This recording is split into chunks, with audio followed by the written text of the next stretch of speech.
All right, I've got some of my friends in the CFF, Devi, and C2C community. We're doing a live C2C startup mock draft. This is going to be a good one. We haven't done one of these in a long time. Campus to Canton is live right now.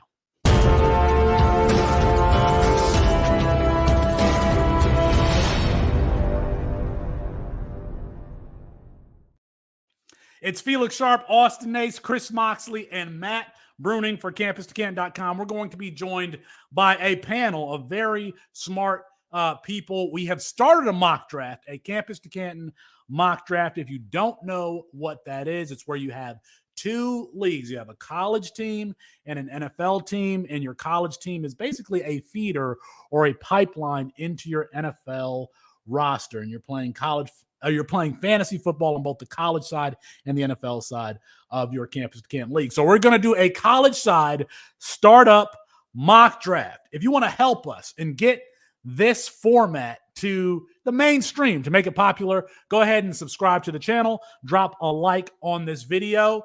And yeah, I think that's all I need to say.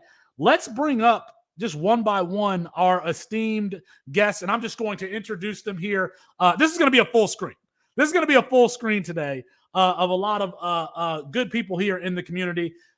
Matt, go ahead and just add him. Nicholas Ian Allen, CFB, Mr. CFB Winning Edge. You can get his package, the C2C Winning Edge product at CampusToCanton.com. Depth charts, returning production, statistical projections, team winning projections, all of that stuff at CampusToCanton.com. Mike, I don't even know your last name. The South Harmon, the very popular South Harmon Fantasy Channel. I'm learning a lot from both Adam and Mike and Koopa there at the South Harmon YouTube page. Frotton. You see Frotton. Frotton always has a different jersey on. Very stylish. He's sporting his Celtics. He's from Boston. You can catch him on the CFF All Access podcast with Josh Chevalier, Mike Bainbridge, and I forgot your fourth co-host, Zach. Is it Zach? And of course, Frotton is muted already. But you can find that on the Fantasy Points YouTube page. And Brandon Lejeune, Mr. Devi to Dynasty himself. I've been listening to Brandon, I feel like 2 or 3 years before we started this company. Welcome, Brandon. We appreciate you being here. We appreciate you staying up late past your bedtime with us tonight here, Brandon.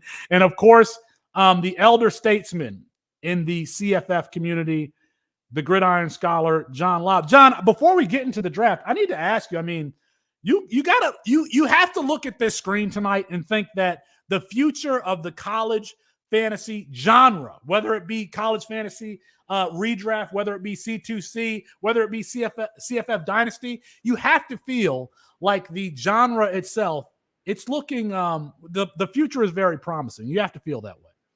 Oh, without question. I mean, the amount of interaction from new people on X that did not occur since at least before COVID.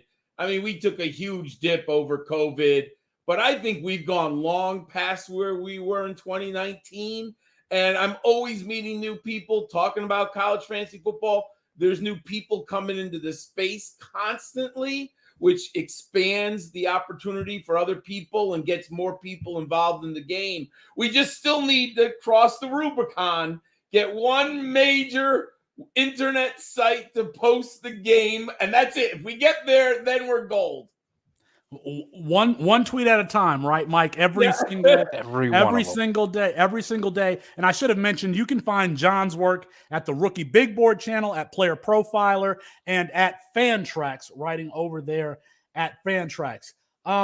Brandon, Frotton, I mean, you guys have to feel good about the direction that college fantasy in general is going. Do you agree with John's sentiments? And Brandon, you're muted, Brandon. Let me help him out there. There you go. I got you. Okay. Go ahead. Right. I think so. I think Devi is kind of the bridge to college fantasy football. So, and I'm seeing people get more into the Devi space and college fantasy football. More people are reaching out more than ever. So I think you guys are doing a great job. You're leading the charge, John, over at Fantrax. I mean, you've been doing this for years. You guys do great work. I think it's just going to be one of those long, slow builds People have the perception that it's a lot of work, but I think we just keep working at it, and it's a fun format. Most of the people that do it for the first time stick with it. The video game certainly has helped the perspective of just the availability of entertainment outside of the college football landscape.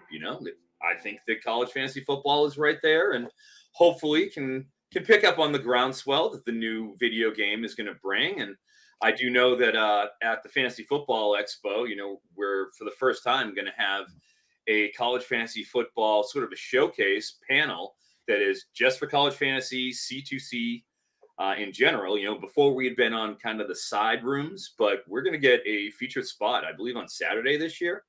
So I'm very excited for platforming this passion of ours and the growth that I think we've all seen over the past couple of years.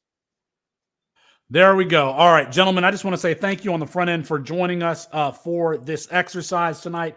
We started this mock draft earlier today. So again, this is and Matt, go ahead if you can bring up the draft board. This is a C2C 12-team college side mock draft. So, there are different strategies here. And as we go through this draft board today, we'll probably talk about some of them. But in essence, if it's your first time tuning in, or you're not familiar with Campus to Canton leagues, again, you're building this pipeline to your NFL team. So oftentimes we see in the early rounds of C2C startups, you're drafting the players that you think will make an NFL roster, who will be first and second round draft picks. So let me go ahead and just read off the first 3 rounds, which has already been completed. And Matt, we can go ahead and start the draft and get it going. I'm going to read this draft board first, and then we'll go back and talk about it and converse about it. Jeremiah Smith, the freshman at Ohio State, with the 101. Now, we've seen some years where freshmen go high. I can remember Bryce Young and DJ Uiagalelei going very, very high. Jeremiah Smith, his 24/7 comp is Julio Jones going 101 to Mr. Brandon Lejeune. Chris Moxley with Luther Burden at the number 2. I took Tetaroa McMillan. I think he's going to go in the top 15 or so coming out of Arizona next year. Zachariah Branch out of USC. Emeka Ibuka out of Ohio State. Micah Hudson, another freshman, here in the first round to Matt Bruning. South Harmon Mike there took Evan Stewart, the transfer from Texas A&M to Oregon. Nico Iamalieva. We get our first quarterback to Austin. Ashton Genty, friend of the show. And Nicholas Ian Allen took Ashton Genty. Nick, I'm going to ask you about your build, because I've seen you do 2 C2C drafts thus far, and you seem to lean towards trying to win the college side and really putting an emphasis on that. So I'm going to talk to you about that later. You took him at the 109. At the 110, Eric Frotton, round of applause for taking Carson Beck. You and I, last offseason, were thoroughly mocked and ridiculed. Agreed, Felix. Gosh, all the things we've gone through. That because of the year prior, he backed up Stetson Bennett, and last year was his first year starting. But you saw the tools there in 2022, backing up Stetson Bennett. So Frotton takes Carson Beck there at the 110, Travion Henderson at the 111, Jackson Arnold at the 112, coming back at the 201, Quinshawn Judkins, Jonte Cook, Ryan Williams, Ollie Gordon. That's again, so Nicholas Ian Allen gets 2 monster running backs there in the first 2 rounds. Justice Haynes to Austin Nace. Shador Sanders is taken by Mike there, South Harmon Mike. Nick Singleton, can he have a bounce back year here in his junior season for Penn State? Goes to Matt Bruning. Trey Wilson for John Lobb. Cedric Baxter there at the 209. Isaiah Bond. I took the speedster Isaiah Bond at the 210. Arch Manning to Chris Moxley. Trevor Etienne. Will he be the primary back for Georgia this year, even though that team usually deploys a committee? Brandon Lejeune then comes back at the 301, takes freshman DJ Lagway at Florida, the quarterback. Connor Wegman at the 302. Caleb Jackson, the big bruiser at LSU, to me at the 103. At the 304, Quinn Ewers at the 305. Trey Harris. John, I'm going to have to ask you about that pick.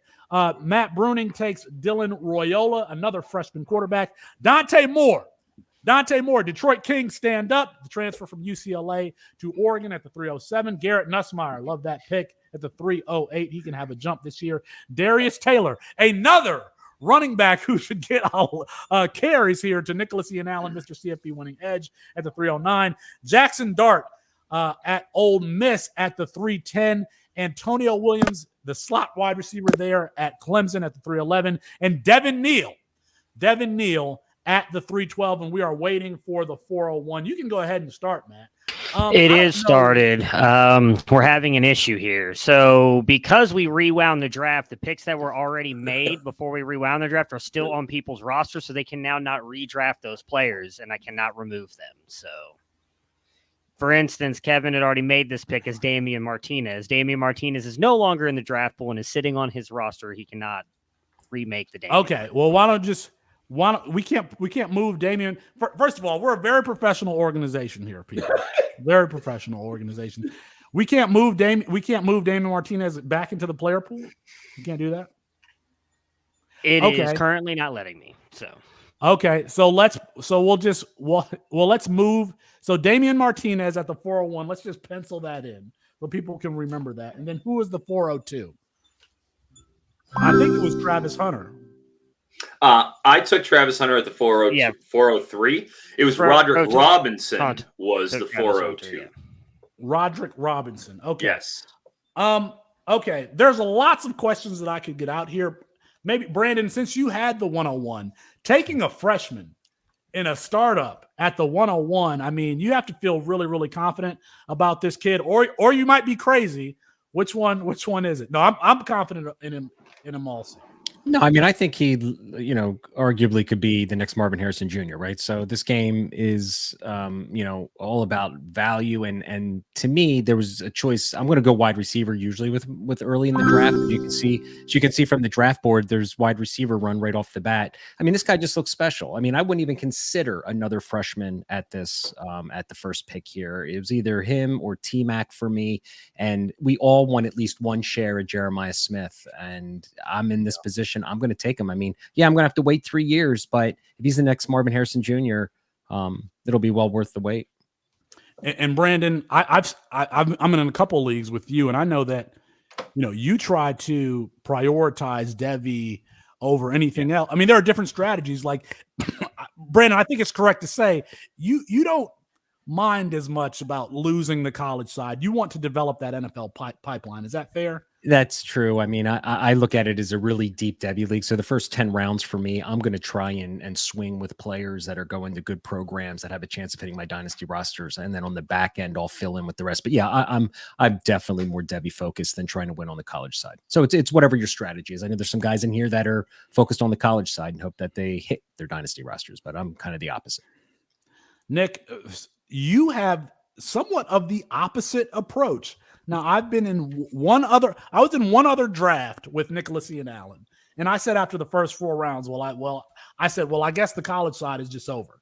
Because I saw him take Austin Reed, Malachi Corley, stack at the top, followed by Aronde Gadsden and another high-end CFF producer. Nick, just talk about your strategy going Ashton Jeanty out of Boise State, Ollie Gordon in the second round, and then Darius Taylor. You just took 3 top 10 running backs, at least as far as scoring. Yeah, I definitely have a different way of doing it. I figure this league counts just as much as the other, at least as far as any that I've been involved with so far. I always am pretty aggressive in a startup draft, want to win right away when possible. And when some guys are developing, their team with an eye toward the future, I think that gives a little bit of an extra advantage to just go out and get the best player available, try to build the best team immediately instead of trying to do it over the long haul. And also I get to draft an NFL team later anyway. So I might as well try to draft a really good NFL team and just compete right away on both sides. And then, I figure I'll figure it out as we get through it anyway. And I think I just got skipped, by the way. I want to take Omarion Hampton here. Okay. No, all right, here we go. No, Yeah, Nope, yeah, I got I it. rewound it. I'm sorry. I was trying to put a Hunter pick in for Frotton, and it went in for you. But you should be good. You should be good. Yeah, we are stumbling out of the gates here, but we're going to catch our stride here in a second. Austin, I want to ask you about Ashton Genty, really because the first time I heard of Ashton Genty was you and Colin had taken an interest in him before he enrolled there at Boise State, and you all interviewed him the spring of his freshman season. And now I've got Dane Brugler posting videos of Ashton Genty saying he's an NFL player. I know that you didn't believe that necessarily at first, but you have to feel encouraged that the NFL draft guys are now picking up your boy Ashton Genty. Yeah, the Colin stuff's nonsense. We don't need to include him in here. But yeah, I mean, I think the things that are going to hold him back are Brugler says 217. There's a snowball's chance in hell that he actually weighs that much. And I don't know. I'll be interested to see his verified athletic testing. I've still been very much I don't know that he actually weighs what they're saying he weighs, or what he's going to test at what they say he's going to test at. But I mean, he's going to catch 40 to 50 passes this year as a running back. That's like very rare, and he's probably going to run for over 1,000 yards. They don't play a difficult schedule, so he's a guy that you're going to get some value out of. It's just going to then depend, when he gets to the NFL, what is that value beyond that point? And Felix is Austin, you have 30 seconds, by the way. I know, I see it. Yeah, I put you in a bad spot here. You're up at the 405. Mike is up here at the 406. Let's see here. Frotton. Now, these are not your picks, but we got two freshmen wide receivers taken in the first 6 picks. Let's see. They're the only freshmen taken. But do you think that that's an indication of there's so much turnover in college football from 2023 to 2024 that you have to take chances on some of these first-year players? Well, I think it's kind of two things. One, yeah, we had a very good wide receiver class, I think, this year. But then I feel like the scouting has gotten better at the higher levels of high school, to where we've gotten to see these guys compete against a pretty decent talent level. And there's more passing as, it's influenced each level. It keeps going down and becomes more sort of prolific. You're seeing guys like, look at the 5 stars we have this year. Obviously, Micah Hudson and Jeremiah Smith, but I was the 3rd player to take a freshman wideout, and I took Ryan Williams, who reclassified to 2024 and is going to Alabama. I'm going to have to wait a little bit on him, too. You're seeing just more polished players come out of high school that I feel like, at the top of that, talent pool. I think we kind of feel a little bit better as a community about them.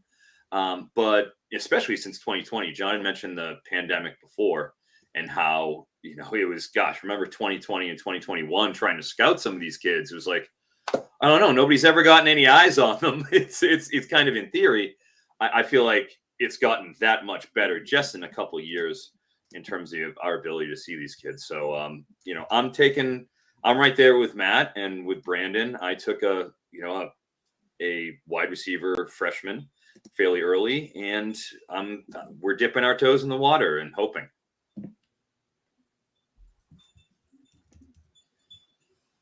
Felix is thinking for a second. He's on the clock here, and his rankings only go till 4 at each position. So he's already in over his head here. Austin.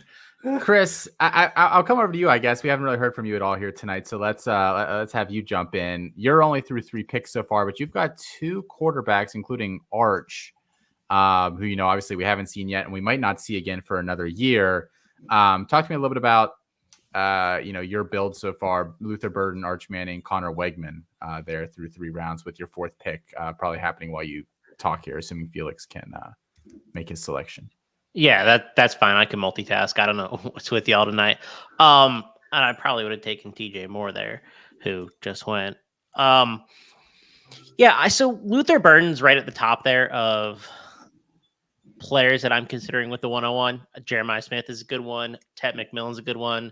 I'm not sure I'm there with Evan Stewart right now, just where he sits. I think there's a lot more questions about him than we let on.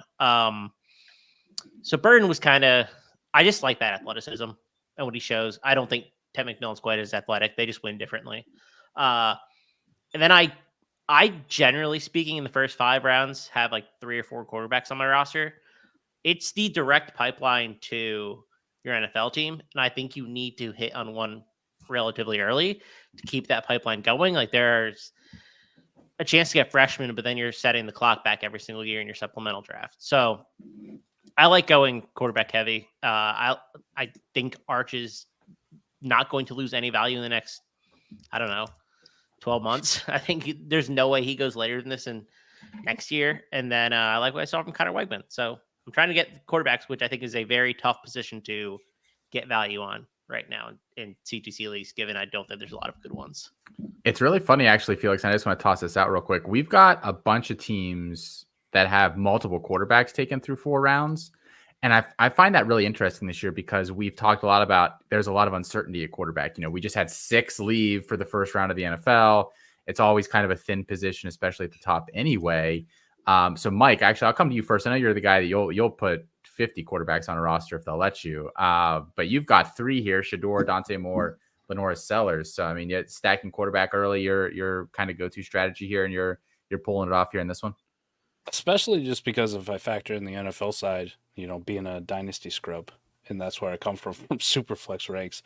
It's so hard for me to try to fill out my quarterback position without trading astronomical numbers to go get them, just because there's so few at the NFL level.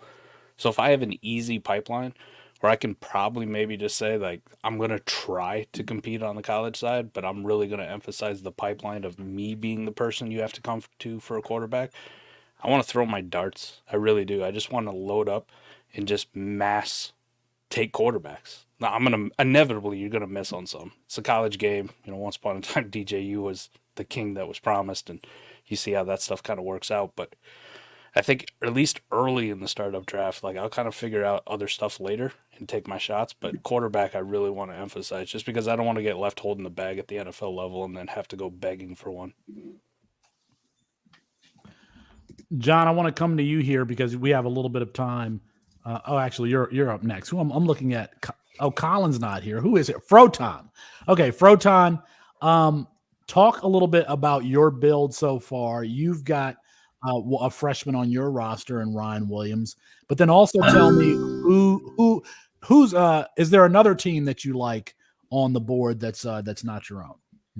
Well, what's interesting is that Ryan Williams just got taken again at the 5-4. I didn't know there were 2 R. Williams that are wide receivers on Bama who got selected here, because Danny Corliss just took him at 5-4. So I guess we have a redundancy there a little bit. But yes, I did take Williams. And speaking to my build, when it comes to quarterbacks, I want to get guys that I've actually seen perform and do it. I'm kind of an old curmudgeon and subscribe to the Bill Parcells QB model, in that I like guys, when I'm taking them to the next level and projecting them, who have been through the fire a little bit, have faced a little bit of adversity, and have come out on the other side. So I feel like Jackson Dart is my 2025 QB2. As you know, Carson Beck, I was on the very initial forefront of him. In fact, in all 3 of my C2C leagues, I have Carson Beck, and I took him in the 2nd, 5th, and the 12th round of a startup, 2nd and 5th in those. So I really have prioritized that position. And with Dart falling to the end of the 3rd round, I have him as the number 2 QB in 2025. I may be higher on him than most, but I think you get both ends of that with him, because you're going to get a hell of a performance this year from the college side. Ole Miss's schedule is like 54th. I think Nick has it ranked, if I'm not mistaken, or in the 50s in terms of strength of schedule. That's amazing for what Kiffin's put together. It seems like he solved the offensive line woes, brought in some pretty key transfers there, and obviously they're loaded in the wide receiver group. I just think with that dual skill set with Dart, he's got the size. I thought he made strides as a passer last year. And again, he's somebody who's like a post-hype sleeper. I'm happy with going that direction at 310. And then I felt like after taking Ryan Williams at my second pick, because I see Williams and the other two, Hudson and Smith, and to an extent TJ Moore too would probably be my 4. I think those guys have special ability in that in this freshman class, and I wanted to have one of them. So I went with Travis Hunter because he's a little, obviously he's older and he's ready to go now. So I want to have kind of the young and the old for the wide receivers. Hey, Frotton, you got 20 seconds. All right, one moment. I'm going to take Donovan Edwards and hope that his vision improves at Michigan this year. Well, we know Donovan Edwards can catch the ball. I think it's the ball. Yeah, well, find a hole. He might be one of those guys that has a better NFL career than he's had college career. I feel like Donovan Edwards has had like 3 good games. He caught that 10 pass. He had those 10 catches in that one game his freshman season. He went off against Ohio State in his sophomore season, and then went off in the playoff game with no Blake Corum in his junior season. So yeah, he hits bombs. He hits bombs, and that's what he does. And maybe he. You know what? Raheem Sanders is probably the other guy that I was toggling. That's right. I needed a running back. So that's a good pick by Colin. I just feel like Michigan's more safe from a system point of view, for college. And hopefully he goes and gets behind that line. But Jameis went like 6 years in the NFL before he got LASIK and realized that helped him. Maybe Donovan Edwards will do the same. I mean, is there an eye doctor in West Bloomfield that can help? That's an NIL deal waiting to happen right there. Yeah, it sure. Oh it my sure gosh, is. that's a beautiful thing. Beautiful thing, Austin. Oh, savage. Mike, whose build do you like thus far? Oh man, this is tough. The college game is just so interesting because of where fantasy points actually come from, and I love the fact that I'm really on this tight ends don't matter for the NFL side, and I see apparently they don't matter over here. It's amazing that nobody's taking one, so we're good. I'll probably ruin it by taking Luke Lachey. I was going to say you're an Iowa Hawkeyes fan also. I can't not take Luke Lachey at some point in the draft. So you guys just let me know how early I have to take him. I don't know. Here's the interesting thing, Felix. The C2C format is so new to me, and I feel like I'm so bad at it. I've yet to win through like 3 years on either side. So it's really fun to try to figure it out. And I think that's why I'm so invested, especially tagging Sleeper 191 straight days now to please get us college fantasy football, because I want to see this grow. It's so fun not knowing what the hell I'm doing and being here with all you experts. And as soon as I hop off here, I'm sure you guys can go ahead and just rag my roster and how bad I am. But I love it. I love it. I love every minute of it. So to ask me who's got the best draft here, hell if I know. You guys all look good. Every single one of you. That's how I feel that one time I came on you guys live and people were asking me dynasty questions. I'm like, I have no idea. John Lobb, what do you think about this question? We've got Luke Lachey at Iowa, who's more of a traditional tight end, and then Colston Loveland at Michigan, who's a little bit smaller. Who are you prioritizing out of these two? And Luke Lachey coming off an injury also last year. I'm still prioritizing Lachey. I mean, name the last time a Michigan tight end impacted a CFF roster or an NFL roster. I'll wait for an answer. I got all night. I'm definitely going with the program, the coaching staff, the offensive system, the body type, the skill level. It all says Iowa tight end. I've done 7 CFF drafts, and I haven't done Loveland in 1 draft. I ain't taking him, and I'm a Michigan guy. I mean, but you couldn't pay me to put him on my roster. They're just not going to throw the ball to tight ends. That's absurd. And he might be a blocking tight end at the NFL, which is just a death knell for fantasy. I want pass-catching tight ends, not blocking NFL tight ends. But call me crazy because this is a fantasy game, I love it. I got to jet out of here. I appreciate everybody who tapped in for this. And nice I appreciate you guys for having me on here. Yeah. Appreciate you, Mike. Luke Lachey all the way, by the way. Luke Lachey all the way. I want to just note Nicholas Ian Allen's draft again, because he is just going for the gusto as far as trying to win the college side. What's Brown's first name at USF? what is his first name? Is it Byram? Yeah. Byram Brown, Caden Salter, his two quarterbacks. He's got 2 QB1s as far as college fantasy scoring goes, and he's got 4 RB1s probably. I mean, Taylor and Hampton are both RB1s also. So on the site, they're the top 4 running backs and the top 2 quarterbacks as far as CFF rankings go. Chris, you want to say something about that build? Go ahead. I didn't say anything about that build. I think Nick is committed to his build and is probably going to do very well. The game's about winning money, isn't it? Right. So, like at the end of the day, maxing out your startup ain't a bad option. Well, Felix, you mentioned last year that draft we did, that startup we did, and some of the names, and that did not turn out particularly well for me. There were some injuries, there were some mistakes, some bad choices. So it's definitely not a foolproof strategy. This could absolutely. But at the time, snagging Austin Reed, Malachi Corley, Aronde Gadsden in your first 4 picks, I was just like, oh well, I guess he's got the college side.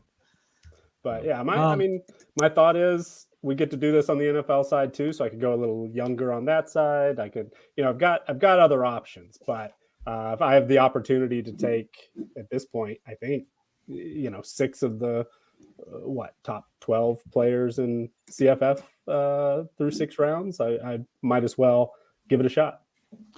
We appreciate you all tuning in. We're doing a Campus to Canton college side mock draft here. I've got a host of experts. I can call you all experts because you are. You guys are some of the veterans in this community. John Law, Brandon Lejeune, Eric Frotton, Austin Nace, Nicholas Ian Allen, Chris Moxley, Matt Bruning, and myself. Let me know in the chat who you think is winning the draft so far. I'm up, and I've got 4 wide receivers and a running back. So let me turn this to Matt. Let me turn it to you while I try to get my pick right here. Oh yeah, sure. Just throw it to me and I'll figure something out. Chris Moxley's talk words. What do you want to know? Austin, you've done a lot of talking. You haven't really talked about your build so far. I find it fairly interesting.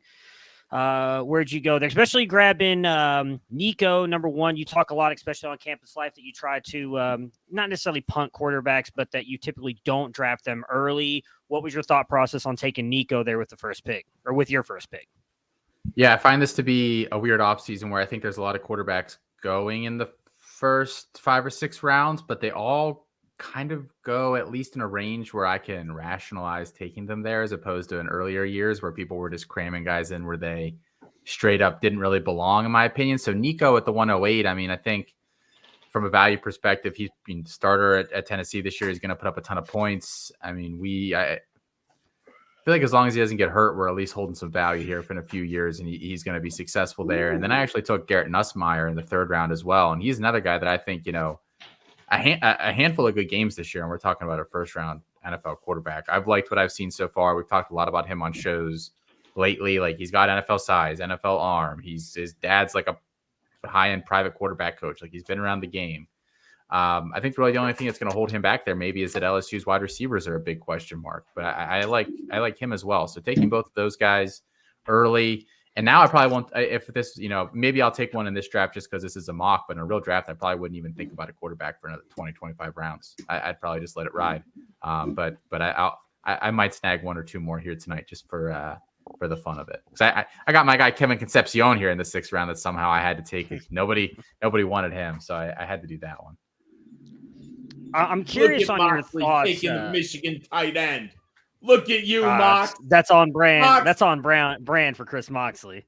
I'm embarrassed. I do have I want to get your thoughts on what Nick is doing, because we did this last year and we were talking a lot about it, like in our Slack and in the Twitter DMs when we were doing the League of Record last year. Nick did the same thing.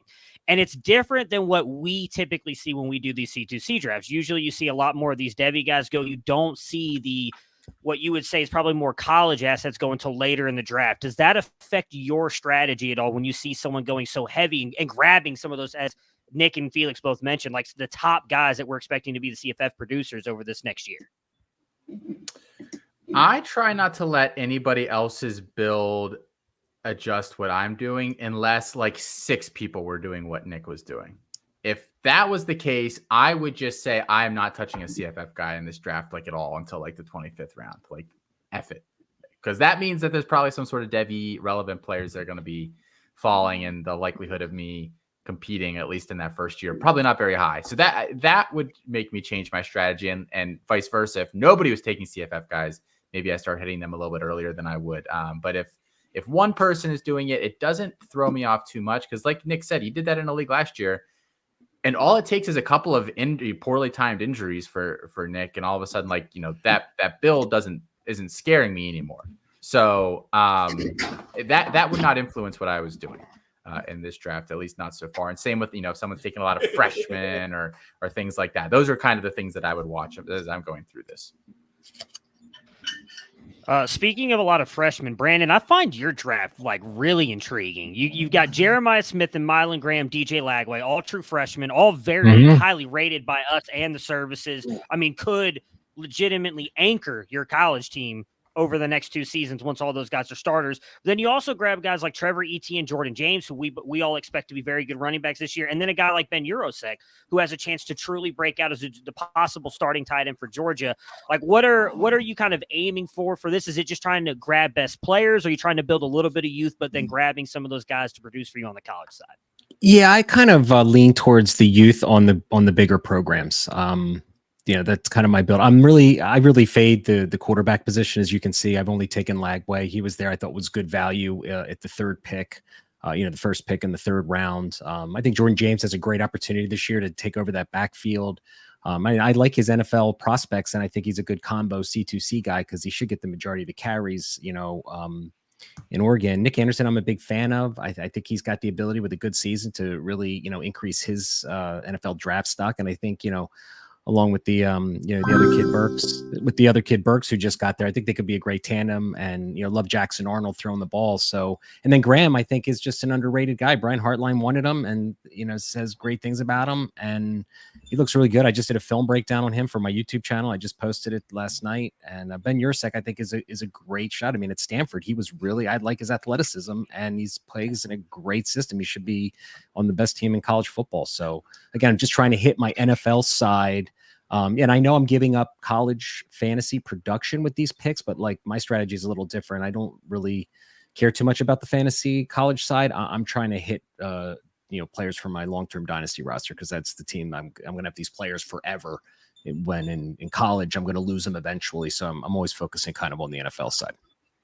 Brandon's YouTube page, Debbie to Dynasty Football, is a must if you are scouting players, and listen to his podcast with Jason DiRienzo. Also, Brandon, I took Katron Allen. You're a Philly guy. I think you even have a kid at Penn State. Yes. Is there a chance that Katron Allen is the better running back between he and Nicholas Singleton? You know, I mean, I'll tell you, watching all the games last year, I felt I kept going back and forth week to week. Nick Singleton kind of popped here, and then I saw Katron Allen do some lateral moves and make some guys miss, and he's got, you know, a little, you know, thicker frame. So I keep going back and forth. I think both of these guys are going to most likely, I'm thinking, declare.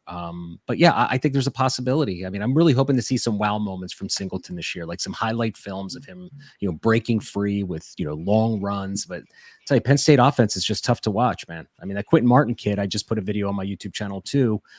He's a versatile guy, and I know your C2C crowd likes him. I'm really hoping they get him out there playing, just get him out in the slot or get some passes to him, because he's an explosive player they need. Penn State offense is just so tough to watch sometimes. It's just awful.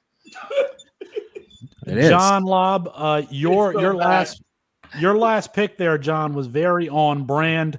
The 5th year wide receiver Kyron Lacy. LSU is going to have a terrible defense this year. We know that Garrett Nussmeier will throw it up. I feel like Kyron Lacy could be a dark horse for the Biletnikoff Award this year because of how productive he could be in that offense, just on volume. Oh, I think the volume's going to be there. And I've mentioned this before. In general, college production, draft capital follows it. If you think about a player like last year, Jalen Daniels, no one was talking about – I shouldn't say no. Very few people were talking about him as a top 3 NFL pick. He goes out to LSU under Brian Kelly, and he just smashes a grand slam. He ends up as the 2nd pick in the draft, actually. Sorry, not even the 3rd, the 2nd pick of the draft. And when you begin to start looking at the quarterbacks, other than J.J. McCarthy, who we know he was drafted on traits and skills and projection at the age of 20, the other 5 young men drafted in the 1st round, they all produced numbers. Look at the wide receivers in the 1st round. They all produced numbers. Brian Thomas Jr., he was not on a Debbie radar last year. I don't even think he was drafted in most CFF leagues. And we go deep. We go like, what, Frotton, 35-man CFF drafts? And Brian Thomas wasn't drafted. And he ends up as a 1st-round draft pick because draft capital follows production. So what am I betting on? Brian Kelly, if you look from his years at Notre Dame and at Cincinnati, he feeds his receiver. Remember Equinemius St. Brown. Who is it? Miles Boykin at Notre Dame. He's been good at LSU. I think the little bit of tape, small sample size I've seen out of Kyren Lacy, the kid can play. He can play. I mean, last year he was just behind 2 first-round draft picks. Now he should be. And you know what? The spring game, they loved him out there. All the quotes. Brian Kelly talking about Lacy, talking about Lacy, talking about Lacy, talking about Lacy. When the coach bangs the drum, you got to listen to the beat. You got to listen to the beat. And he's telling us Kyren Lacy's going to be peppered with 120 targets. He's telling us it's right in front of us. Yeah. Are you also on board that Garrett Nussmeier, dark horse, I would say, from top 5 pick in the NFL draft next year? That's where I'm at. I have, let's see where I have him. I have him at number 12 on my Devi. It's a little bit of projection. I think he'd be better off staying for 2 years. So I do move players down the board depending on how much they have left in what I think is college. My biggest concern is we are projecting him still. He is, 14 games played, which is a little bit low. I like to see more games played at the college level. Ooh, my quarterback's still here. So here's a place live. I want to compete with Nick because I'm mad that Nick has got too good of a CFF team. So I'm sitting here and I say, well, I got Jalen Milroe. And I'll take Jalen Milroe up against one of his kind of sleeper quarterbacks here. But in round number 8, dark horse Devi, I'm going Dylan Gabriel. I'm going to assume it's the Frotton rule, 6 points for a touchdown here, passing. So I'm going to go, I'll take my Dylan Gabriel and Jalen Milroe and line them up against his Kadon Salter and Byron Brown any day of the week. And let's compete on the CFF side. And I might get a first-round quarterback out of my 2 long shots. Let me see here. Brandon, I need to include you because you were both on Carson Beck and Ladd McConkey last year. You were on both of those bandwagons. Do you have – I feel like it's Carson Beck and then the field at quarterback in 2024. Do you have a guy that you're particularly interested in? Outside of Carson Beck, I mean, I don't know. I mean, I never thought Penix and Bo Nix were going to be 1st-round picks, so I might not be the one to ask. I mean, to be honest with you. It ain't just you, Brandon. Don't feel bad about those. So, I mean, are like the Sanders and the Darts and, are they all Ewers? Or can they all go in the 1st round next year? Possibly. I mean, the NFL's starving for quarterbacks, so anything's possible. So I can understand why people are taking these guys in the first 3 rounds because there's a chance that they might get the draft capital. I mean, do I see anyone other than Beck really as a legitimate 1st-round guy? Probably Sanders. My question with that is how much is Deion going to be a pain in the ass? You know what I mean? Is an NFL franchise, going to want to deal with his dad? I mean, I don't know, but yeah, I'm sure 2 or 3 of these other guys will get, drafted in the middle rounds next year in the NFL draft. Frotton, can I interest you in one Rocco Becht? Oh, Iowa yes. State. Absolutely, Rocco Becht. Why not? And you want to talk about legacy, like with Nussmeier. Everybody knows Anthony Becht was, Peyton Manning's favorite target him and Dallas Clark, he was around. So has the schooling. We've seen Matt Campbell develop player after player after player. I don't need to tell you about Brock Purdy. Obviously, Brees Hall, Alan Lazard was there as well at Iowa State. So, and for that matter, another guy that will probably get drafted as a wide receiver at some point. But Rocco Becht, no problem. And people forget they threw a lot of passes at Iowa State last year. They kind of had that defense and pound the ball kind of reputation with Brees Hall. But they had to turn over their offensive line, and he was chucking a lot. So we got to see a pretty good showcase from him. I have no problem with him as second, third tier 2025 QB with room to grow. We're doing a Campus to Canton startup mock draft here. I don't know. I was trying to figure out how I should reset this. It's going to be hard. Well, I can do it after I pick here. I'm queued up. Just tell people to go find the board on Twitter or something. Yeah. Oh, yeah. You can go find the board. We'll post it from the Campus to Canton Twitter page. But no, let me just go here real quick from the fourth round down. Rocco. Yeah, I just took my boy Rocco Becht. Felix set that up beautifully, didn't he? Well done. All right, so we got Damian Martinez at the 401, Roderick Robinson at the 402, Travis Hunter at the 403, Omarion Hampton, DJ Giddens, Lenoris Sellers, Carnell Tate, Jay Knott, Julian Sand, TJ Moore, Cam Coleman, and Jordan James. That's the fourth round. The fifth round, Nick Anderson at OU, Drew Aller, Barian Brown, the freshman Ryan Williams at Alabama, Jalen Milroe follows him, Reuben Owens, Malachi Nelson, the transfer from USC to Boise State, Jeremy Bernard, Caden Salter, Donovan Edwards, Raheem Sanders, now at South Carolina, and then Kyron Drones that's another CFF pick there at Virginia Tech. The sixth round, Deion Burks, Belleville, stand up, Aiden Childs, Ryan Wingo, Byron Brown, Kevin Concepcion, Tez Johnson, Preston Stone, Alec A.M. Minor at Stanford at the 608, Deuce Robinson, Katron Allen, Colston Loveland, Mylan Graham, a freshman from Indiana. I really like Mylan Graham also, Brandon. In the seventh round, Benjamin Urasek, the transfer from Stanford to Georgia. Luke Lachey had a little bit of a tight end run. I took Walker White at the 703 there. Torrey Horton, Kyron Lacey, Jamarian Miller, Nick Harbor, the wide receiver, tight end, and sprinter, 10-1-2 100-meter dash time there at the 707. Josiah Trader at Miami at the 708. Jalen Royals, Nicholas Ian Allen doing it again, taking a CFF guy there at the 709. Elijah Badger at 710 at the 710. Quentin Martin, the freshman at Penn State, at the 711. Mike Matthews. If you want to see some highlight dunks on high school tape, go ahead and watch the freshman Mike Matthews there at Tennessee. The eighth round, Bryant Wesco, Dave.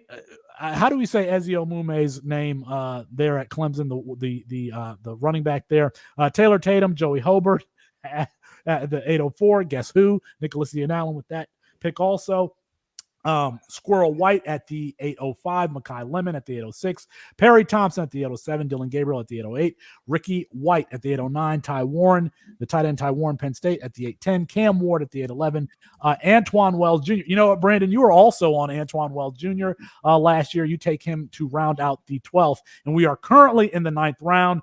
Nate Frazier, the running back, the scat back there at Georgia at the 901, James Peoples, James Peoples at Ohio State, the freshman running back there. Rocco Becht at the 9-3. Caden Fegan, come on, give me something. Brett Bielema at the 904. Kyle Monungai at the 905. Malachi Coleman. That's somebody I should have drafted earlier. The freak who could have played defensive end there at Nebraska, going to be catching passes from Dylan Royola there at the 906. Abu Sam at the 907. Xavier Restrepo at the 809. That's Austin's team. Okay, I thought it was Nick's team who took Xavier Restrepo. Poafili Ashlock at the 909. Hawaii stand up. The 910. Gavin Sawchuk, Matt Bruning, that's your boy. Cam Selden, the athletic but unproductive running back / wide receiver at Tennessee, and then Phil Maffa was just taken at the 12. This is Nicholas Ian Allen's team thus far. Ashton Genty, Ollie Gordon, Darius Taylor, Omarion Hampton, Caden Salter, Byron Brown, Jalen Royals, Joey Hobarth, and Poafili Ashlock. Nick's going to win the college side. At least all the stat projections are going to say that when we finish this draft. Let me look at your team here, Mox. Mox, can I ask you about Cam Ward? Because coming out of Incarnate Ward and going to the Ben Arbuckle's offense there at Washington State, we said, "Hey, is that the right offensive coordinator? Am I getting names mixed up here?"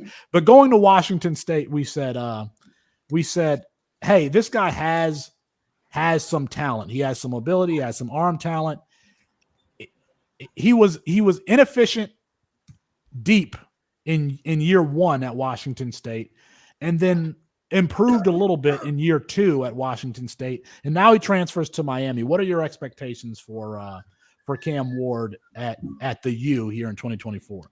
I think it'll be a productive offense, so I think I'm going to get QB2-ish production from him on my college side, period. But he also represents the last projectable round one quarterback, in my opinion.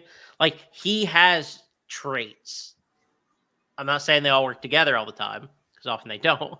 But he has the arm. He has the size. He has escapability. Like, someone thinks that they can fix him. I'm not sure I agree with that, but I think someone thinks they can. So I'm going to bet on that this late in the draft, and the last guy that I think has like draftable, fantasy valuable upside. I'm trying to think of who Miami's offensive coordinator is. Shannon Dawson. It's Shannon Dawson coming over from Houston. Okay. As long as I remember when Josh Gaddis was hired as the offensive coordinator at Miami in year one of Mario Cristobal's tenure there, and we panned that hire. We panned that hire universally, and we ended up being right. All right, Eric. Oh, go ahead. Austin, get your boy Colin. Is he about time out on us? Colin, yeah, what's up? He's out of guys he knows. That's let's take Jaden Daniels. You hate to see it. You hate to see it, folks. What do you want me to do? You want me to roll with it? Go for it.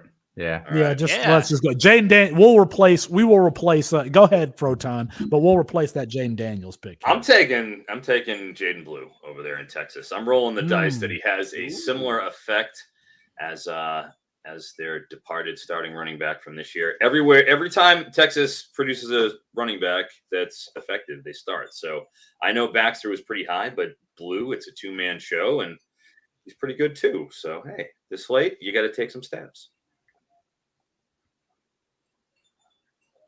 I'm trying to see whose build I like in particular. Austin, you took two of my three favorite players with your first three picks: Garrett Nussmeier and Justice, and even DJ Giddens, who I just comped to, or Rashad White. I love Justice Haynes.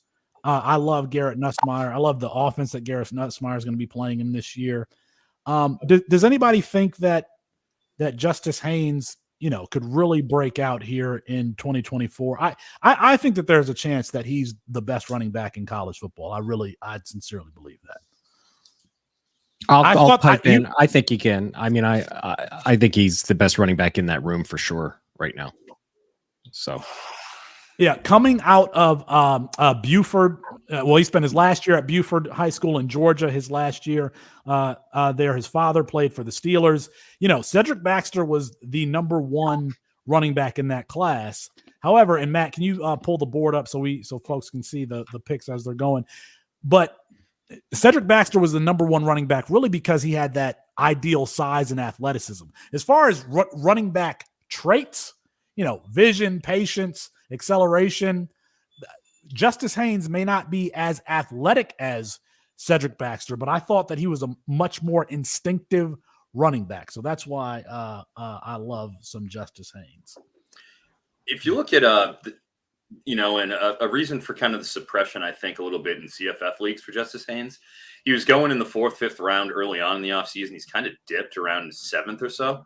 Is the perception that Jamarian Miller might challenge him, which I think that was kind of pumped up a little bit by the spring game, where Miller looked okay. But if you look at the per carry performance metrics for each of those, the two of them, and I think it's kind of backed up by the tape. Justice Haynes was just better. I mean, simply better all around by pretty much any metric you want to look at. I don't think he's particularly as close as it sort of seems, with the new staff coming in. So I tend to agree on the Justice Haynes side there of the ledger. This is so hard. You know what? Give me Avery Johnson here, who I killed in the Campus to Canton freshman supplemental draft guide, even though he's a friend of the program. Alfred and those guys have interviewed him. But I mean, at this point, I got a quarterback who is probably going to be 600-700 yards rushing, I think, on the season there for Kansas State. So give me Avery Johnson. I think Avery Johnson and DJ Giddens are real values in C2C, right up there with Kyron Lacey. I think Kyron Lacey is a big time value. But John, you keep saying his name, and when he's going to lose some of that value. Thing is about Avery Johnson is I got to see him throw a pass accurately. I mean, I get it. That's exactly what I said. Listen, Mill Valley neutralized twice in the high school championship game, both his junior and senior years there in was it one of these Midwestern states. It was either Kansas, Iowa, somewhere in there. Mill Valley. Shout out to Mill Valley. Respect, Felix. Well done. Mm-hmm. Ooh, why not? Why not Riley Leonard? Riley Leonard at the 111 there. Why do you like that, Frotton? Dual threat. Why? Oh my gosh, yeah. I mean, he first off, I like smart quarterbacks, and we know that he's the classic post-hype sleeper type guy, to use a baseball analogy, where he gets hurt last year. He did really well the previous season in Elko's system. They protected it. Certainly showed promise. People have kind of fallen asleep on him because of the injury. Now he's going to Notre Dame. I mean, Sam Hartman even got some shine in Notre Dame. You think Riley Leonard isn't going to get a shot? He's going to get a look? Like, he's way better than Sam Hartman. I think we can all agree on that in terms of tools. Does he blow you away? No, but it's the 11th round. If you want a 2025 QB to offset his young QB room with DJ Lagway, like, oh man, why not Riley Leonard? Why not? Right? I love taking shots on those experienced, gritty guys who, have a winner's profile. So that's kind of catnip for me. You never know. I'm up here. Are we in sleep mode? I'm up here. You know what? Let me just go ahead. What's going on, Matt? Okay, there we go. All right, I'm just going to go ahead and it's set to pause like it does overnight, and you can't change that during the draft. So we are now currently in sleep mode, so the timer will not go the rest of the draft. Okay. Well, we'll just finish. How about we finish two more? We'll get two more rounds here. Yeah, that's me. I took my boy Thomas Castellanos, Ware County, Georgia, coming out of Ware County, Georgia. His teammate Cartavius Norton there at Ware County reached out to UCF his freshman year. I said, I'd like to interview Thomas Castellanos. And what did they say? They said, why would you want to talk to our third string quarterback? Why would you? Well, now he led the country in rushing. I wanted to talk to him because that's a true story. That is a true story. That's a true story. I wanted to talk to him because UCF was one of the only places that would offer him as a quarterback. The other his other schools wanted him to play wide receiver, play defensive back. And so I thought it was an interesting story. I guess we'll have to tell it from Boston College. And it's funny because now Bill O'Brien is there, and Bill O'Brien is the one who said Jalen Milroe shouldn't play quarterback. So if he doesn't think Jalen Milroe should play quarterback, somebody ask that question. You better be careful. Nino Brown is on that BC beat. He might scoop you there. Well, somebody needs to ask Bill O'Brien if he doesn't think Jalen Milroe should play quarterback or that Jalen Milroe should change positions. What does he think of Thomas Castellanos there? So, all right. So these last couple of, I've done a terrible job of kind of updating the board here because I'm thinking of the audio audience is not going to be able to get it. Here are the 10th and 11th rounds. The 10th The 10th round, Colby Young at Georgia. Parker Jenkins, the sophomore running back at Houston. Avery Johnson at the, am I reading this the right way? No, I'm not. Let me go the other way. Okay. Let me back up. I was reading this the wrong way. At the 10:01, Eric Singleton. And then at the 10:03, Jadon Blue. Garrett Green, the quarterback at West Virginia. Cam Davis, the former high school quarterback and freshman running back there at Florida State. Matthew Golden at the 10:06. Noah Fafita at the 10:07. Quentin Cooley, the running back at Liberty. It's a good CFF pick there at the 10:08. Jaden Higgins, man, these Iowa State skill position players are a real value in my opinion at the 10:09. Avery Johnson at the 10:10. Parker Jenkins at the 10:11. Colby Young at the 10:12. And then here at the 11th round, Riley Leonard at Ohio State. Luke Haas, that's a good pick. That's a good pick, Chris. Luke Haas at the 11:02. I took Thomas Castellanos at the 11:03. Taj Brooks at the 11:04. Taj Brooks has been playing college football forever. Dylan Sampson at the 11:05. It's funny that Cam Seldon went as early as he did, and it's Dylan Sampson who looks to be the starter this year. He's taken here in the 11th round there for Tennessee, and then the Oregon turned Nebraska transfer running back Dante Dowdell. Does anybody think that Nebraska could be a value as far as skill position goes with Dylan Royola, with Malachi Coleman? Who are the other wide receivers? They still got Xavier Betts there. He's not going to. I know that there's another wide receiver there at Nebraska that I'm not thinking of, but Lucas. Could that? What about Thomas Fedone? Is Thomas Fedone healthy? Is he still there? Is Thomas Fedone still playing? Yeah, that's a good game. Fedone's at Nebraska, absolutely. Yeah. Yeah, he Okay. played 2/3 of their snaps last year. Okay. They brought in Jamal Banks, transfer from Wake Forest. They also brought in Isaiah Nair, looking for maybe Isaiah a Nair, bounce-back that's who I was thinking opportunity. of. Yes. Isaiah Garcia Castaneda was hurt last year, but he'll be back for another year. So there's some options there. And we are closing out the 11th round here. Will Pauling, the slot wide receiver there, is taken by Austin Ace. Speaking of Wisconsin, do we think the quarterback from Miami who transferred to Wisconsin? Tyler Van Dyke. I was going to say TJ. Tyler Van Dyke was really good. Mox's ears just perked up. I actually wrote their page recently, the CFF guide, and that was kind of complimentary. So yeah, Tyler Van Dyke. I can't help. I won't quit Tyler Van Dyke. I'm still in. Me and Mox are still in. Don't lie, Mox. I know you love him like I do. I refuse to give up on his arm. He's got a cannon on his shoulder. It's just a matter of if he can. He's like Drew Bledsoe. He can't move in that pocket at all. But man, if you could protect him, and if Phil Longo can work his magic, I still want to believe there's a universe where he is relevant this year and gets drafted. All right. That's all I want for Tyler Van Dyke. He was great under Rhett Lashley. Correct. His freshman or sophomore year at Miami.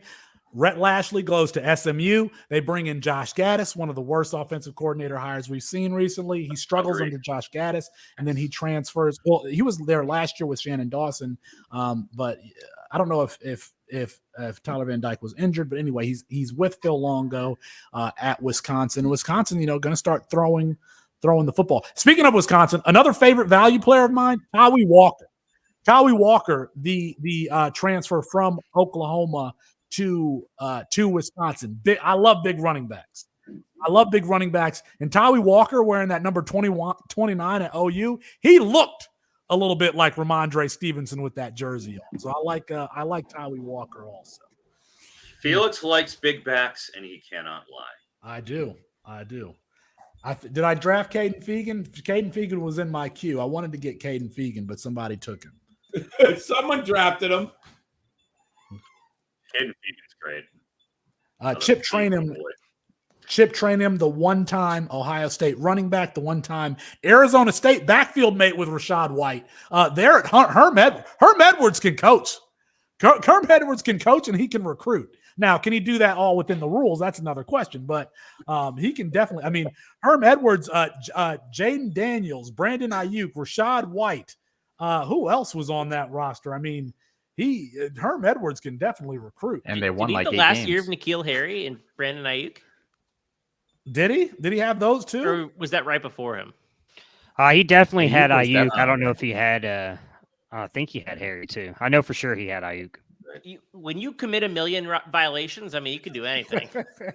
Keep in mind, Antonio Pierce was the DC, and now he's the head coach of the Raiders. Okay. So And Pierce he's was the come one up. that was committing Yes. all the infractions too. Yes. I don't. Yes. Nobody talks Nailed about up. that at all.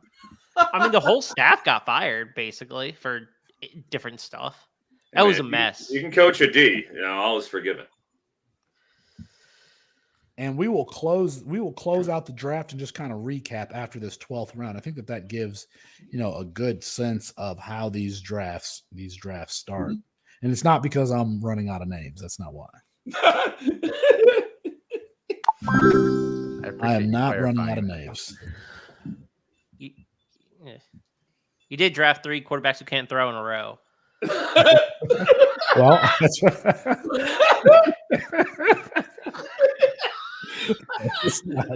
that is not true. Rocco Beck can throw. Rocco Beck can throw. Rocco Beck can throw, and he's got Benjamin Bramer, he's got Jaden Higgins on the outside, and he's got Jalen Noel. But by the way, all 3 of those, and then he's got Abu Sama in the backfield. Diverse skill set between those 3. I think that the Iowa State skill position players are really, really underrated. Really underrated. All right, here I am with my last pick. Let's go. Go for a 4th, Felix. Ooh, Denzel Boston, Johnny. Look at that. Oh, snuck him in for the last round. I wasn't going to go there, but if this is the last round, I'll take him Oh, because yeah. I do like the potential. I like the upside. I've got him in the C2C Invitational with a few of the guys. Why not? That's a guy who was like a 20th round or UDFA last year. Paying dividends.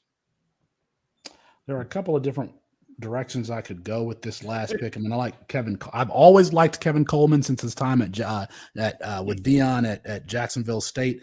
I liked him at U of Jackson State. At Jackson State, Jacksonville State is where Rich Rodriguez is. I liked him at Jackson State. I liked him at U of L. He's now at Mississippi State, but that's actually not. I don't know why I'm talking about him because that's not where I'm going to go. I'm going to go. I'm going to draft another quarterback who's a great rusher. Give me a Jed Fish guy there. I'm going to take Damon Williams. Wow, you really are leaning into it, aren't you, Felix? Freshman. I mean, Damon Williams, man, Quarterbacks super can't exciting. throw. Super exciting rusher. Very exciting. There Very for exciting. for Not Washington. a big fella. Not a big guy. Very slight. Whoa. Very slight. The rest of the quarterbacks on his roster cannot pass the ball. Damon Williams can pass the ball. Let's not. That's fair. It's just he's Only at one for speed. pro purposes. It's tough to project him at his size. That's all I'm saying. But what a C2, I think at campus, I mean, wow, he's going to be a demon in that Jetfish offense. Absolutely. And Brandon is here with the last pick. And Brandon, I'm going to let you make this pick and then just kind of talk to the people about your team and what your strategy was and what you think your strengths and weaknesses are. All right. I got it down to 2 players here. I'm going to go with my sleeper. Go with another freshman running back and have some fun. I think Montrell Williams is a Jag down there. Montrell Williams, that his name? Down there in Florida, running the ball. Montrell Johnson. Montrell Johnson. Yeah. And so Brandon takes Jaden Ball, the freshman running back there, for Billy Napier in his last year with the Florida Gators. Yeah, so like I said, I think a couple times I'd mentioned before, I think I'm going to go with I'm going to lean the bigger programs. I'm going to lean Debbie for me. More I look at C2C is a complete deep Debbie team for me until I usually get supplemental drafts or 40-some rounds. So usually in the first 15 rounds, I'm kind of targeting them. Then I'll fill out my back end of the C2C roster and try and compete there. But I think I got a good mix. As you can see, I kind of fade quarterbacks. I've been burned way too many times on quarterbacks. I kind of build my NFL team through trading Debbie assets and stuff like that to try and fill out that team. But no, I usually will lean wide receiver in these drafts. I think all the fantasy teams on my dynasty teams that are successful that I compete with all have very deep wide receiver rooms. And you have a better shot of, I think, hitting in Debbie with wide receivers really than any other position. So, and then you dabble in, I went young.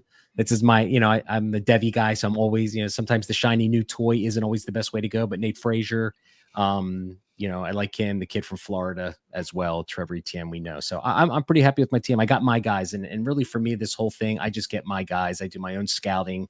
Whether I win or lose, it doesn't matter, but I'm always going to draft the guys that I like when I scout them. And let me just read off Brandon's team here. He went Jeremiah Smith at the 101. In the second round, he takes Trevor Etienne, DJ Lagway, the athletic freak of a quarterback there at Florida, Jordan James at Oregon, Nick Anderson, the wide receiver at OU, Mylan Graham from Indiana makes a big jump in competition from Indiana to Ohio State, Benjamin Urasek, the transfer tight end from Stanford to Georgia, Antoine Wells, who was at James Madison and then South Carolina and is now in his final stop at Ole Miss.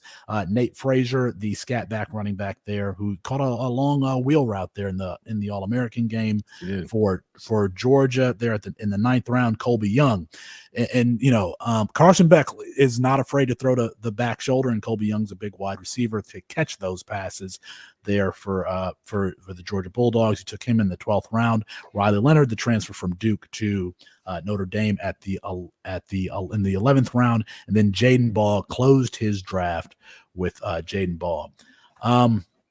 Brandon, is there any, before I let you go here, and I do appreciate you joining us, you can catch Brandon on the the Devi to Dynasty podcast and the Devi to Dynasty YouTube page, and you can check out for all your scouting needs and check out his dashboard. Brandon, what's your email address for folks to get to email you about the dashboard, or should they shoot you a DM on Twitter? Yeah, I would go on X and just shoot me at Debbie Deep Dive. A hell of a lot easier to remember. So okay, at Debbie Deep Dive, appreciate it. It was fun. Okay. Was there another build that stood out to you, Brandon? I mean, I know that you were kind of concentrating on your team here, but any particular build that stood out to you that wasn't your own? KP 3728, the guy number 12. Who was that in here? He's one of our subscribers who's in the Discord, and that roster was Jackson Arnold, Quinshawn Judkins, Devin Neal, Damian Martinez, Kyron Jones, Deion Burks, Mike Matthews, Bryant Westgrove, Phil Maffa, Eric Singleton, Jalen Daniels, Malachi Fields, the wide receiver there at UVA. So I mean, he's got a mix of guys who could potentially be NFL players and guys who could pop as college assets, especially Damian Martinez, the transfer from Oregon State to Miami. He's going to carry the load for Mario Cristobal, who wants to play defense and pound the rock. So, Brandon, I appreciate you coming on, man. Really love it. You guys check out his podcast. Brandon, thank you very much for being on. Appreciate it, guys. All right. John, if I could come to you, John Lobb, the Gridiron Scholar, you can find him. John, when I noticed that you had the player profiler background in your image, I was like, John is just working everywhere now. You can find him at Player Profiler. You can find him at the Rookie Big Board and at Fantrax, his written work there. John, your team, if I could scroll up here, Emeka Ibuka, the wide receiver at Ohio State, Trey Wilson, the wide receiver at Florida, Trey Harris, 2 Treys there, the wide receiver at Ole Miss, Jaden Ott at Cal, Jalen Milroe, the quarterback at Alabama, Alec Amayor, who took Travis Hunter to the woodshed in that game. I think he actually made himself some money in that game. At Stanford, Kyron Lacey in the 7th round, Dylan Gabriel, who should be starting just ahead of Dante Moore for Oregon this year. The journeyman quarterback there in the 8th round, Kyle Monangai, who I think actually has a chance to be, a day 2 or early day 3 NFL draft pick at Rutgers here in the 9th round, Quentin Cooley in the 10th, and Dylan Sampson, the running back at Tennessee in the 11th, and Denzel Boston. We kind of like these freakish size athletes at wide receiver, and Denzel Boston with no Jalen Polk, with no Roma Dunze, with no Jalen McMillan there at Washington. Could he step up and be a potential wide receiver 1 in that revamped offense? John, just talk to me about your build here. Well, when I do a C2C startup on the college side, I'd like to get players that I feel pretty comfortable are going to be in the NFL within a year. That's why Ibuka should be a first round pick, if not definitely a second round pick next year. I like Trey Harris a ton. I think people aren't speaking enough about him. Maybe it's because he went to Louisiana Tech, but he made the jump up to Mississippi last year. He had 985 yards. I know Frotton was talking about Jackson Dart. I put a little side money on Dart winning the Heisman Trophy. I think he's a long shot for it. I'm a big Dart guy, so if he's going to be throwing the ball, they have no Quinshon Junkins. I like Trey Harris's skill set. I like his size. SEC competition. I am biased for receivers who've done well in the SEC. And I love Kyron Lacey. We talked about him earlier. And Imanor, I always Alec Imanor, I probably got that wrong. I like him. I broke him down a lot this summer. Well, it's not summer yet, or late spring. I think he's better than people are giving him credit for. Again, size 6'2", 210, but he was a sprinter from Canada. He actually has some speed. I think people are looking at him the wrong way. I like their quarterback, Ashton Daniels, right? Isn't that his name, the quarterback at Stanford?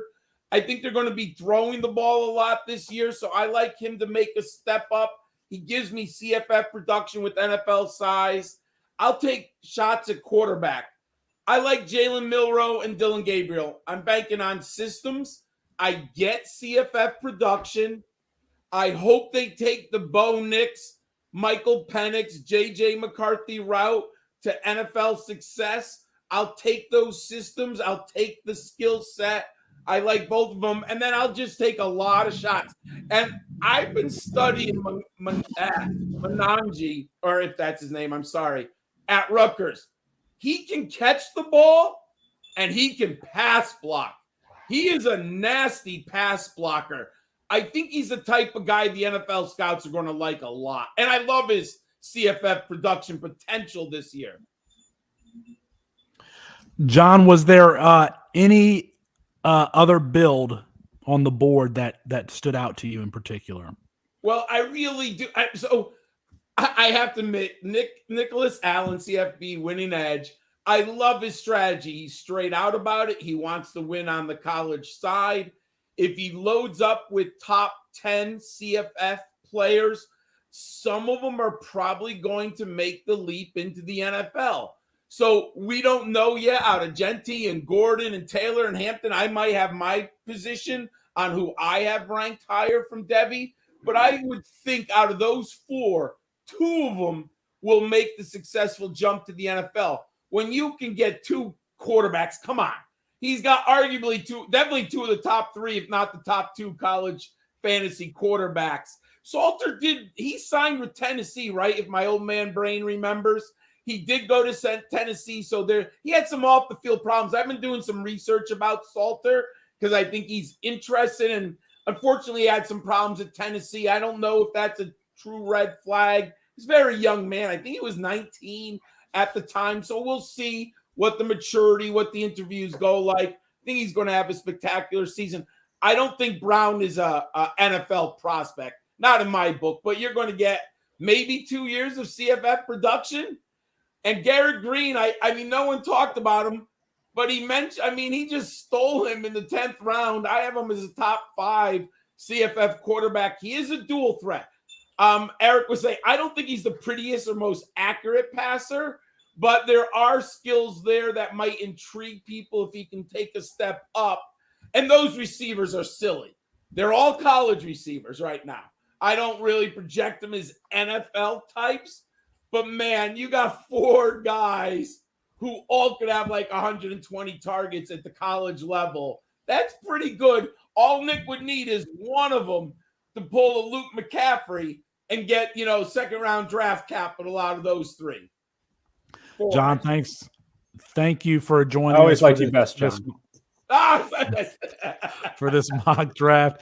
You can find John at Gridiron Scholar 91 on Twitter, and you can find him again at Player Profiler at Fantrax in the Rookie Big Board podcast feed. John, thank you for joining us tonight. Thank you for having me on, gentlemen. Good luck, everyone. All right, Mr. Frotton, Boston turned California. Let's read off your roster here if I could find it. Where is Frotton? Number 10 spot. There we go. Okay. Here we go. You took Carson Beck at the 110 in the second round. You took Ryan Williams, Jackson Dart, Travis Hunter, Donovan Edwards at Michigan, Ryan Wingo, the freshman at Texas, Elijah Badger, who transferred from Arizona State to Florida, Taylor Tatum, who for a lot of the services was the number one running back in this class. And you doubled up on running backs, taking Taylor Tatum and Gavin Sawchuk. Then went Jadon Blue, who seemed to be in the doghouse with Steve Sarkisian as a freshman and then maybe out of it at the second half of last year with injuries to Jonathan Brooks in that backfield. You took him in the 10th round.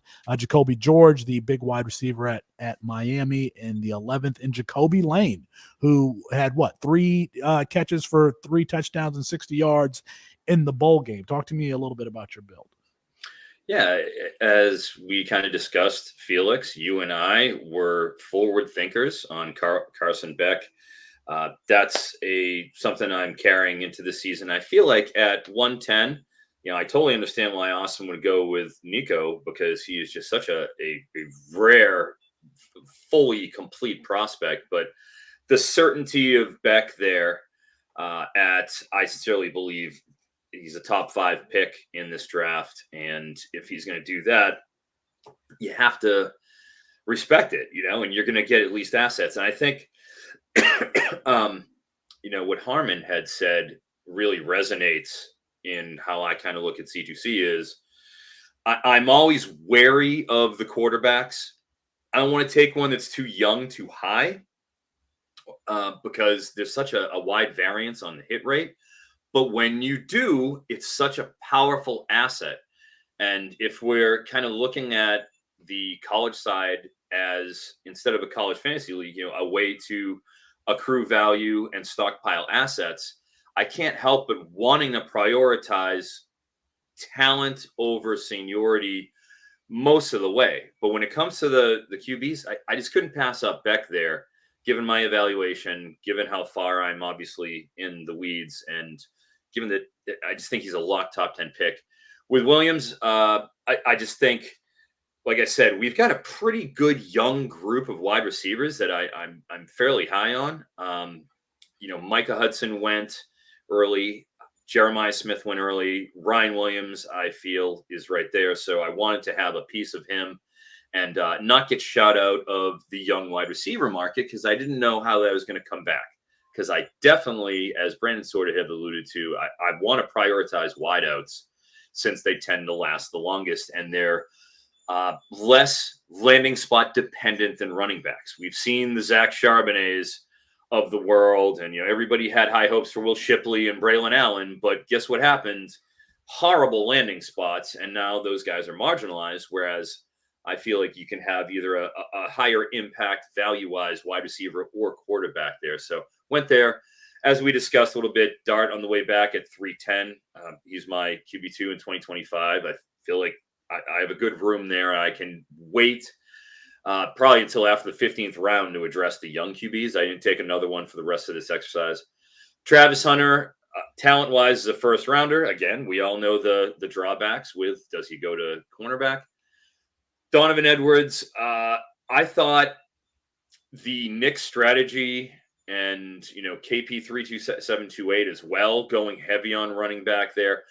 There were a few teams who went a little heavier on running back than I expected, and it kind of suppressed a few of the guys I was hoping to get back to me at 5. So, Hampton, Giddens, those guys, great picks.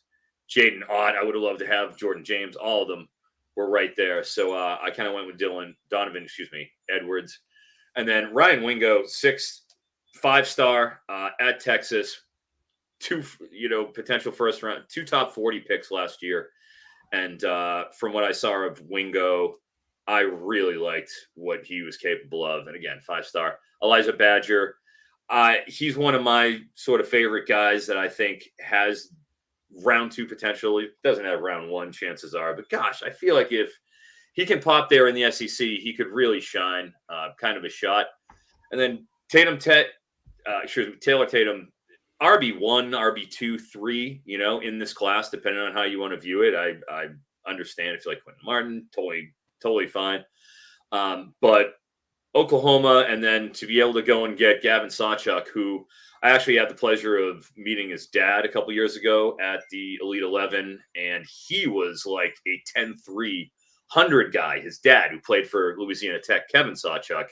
And Gavin has that kind of speed. I just feel like if he pops again after banging out several 100-yard games down the stretch last year, with his speed, with his athleticism, I think you're going to see him kind of pop in that pre-draft process. I think here at almost the 10th round is a good deal.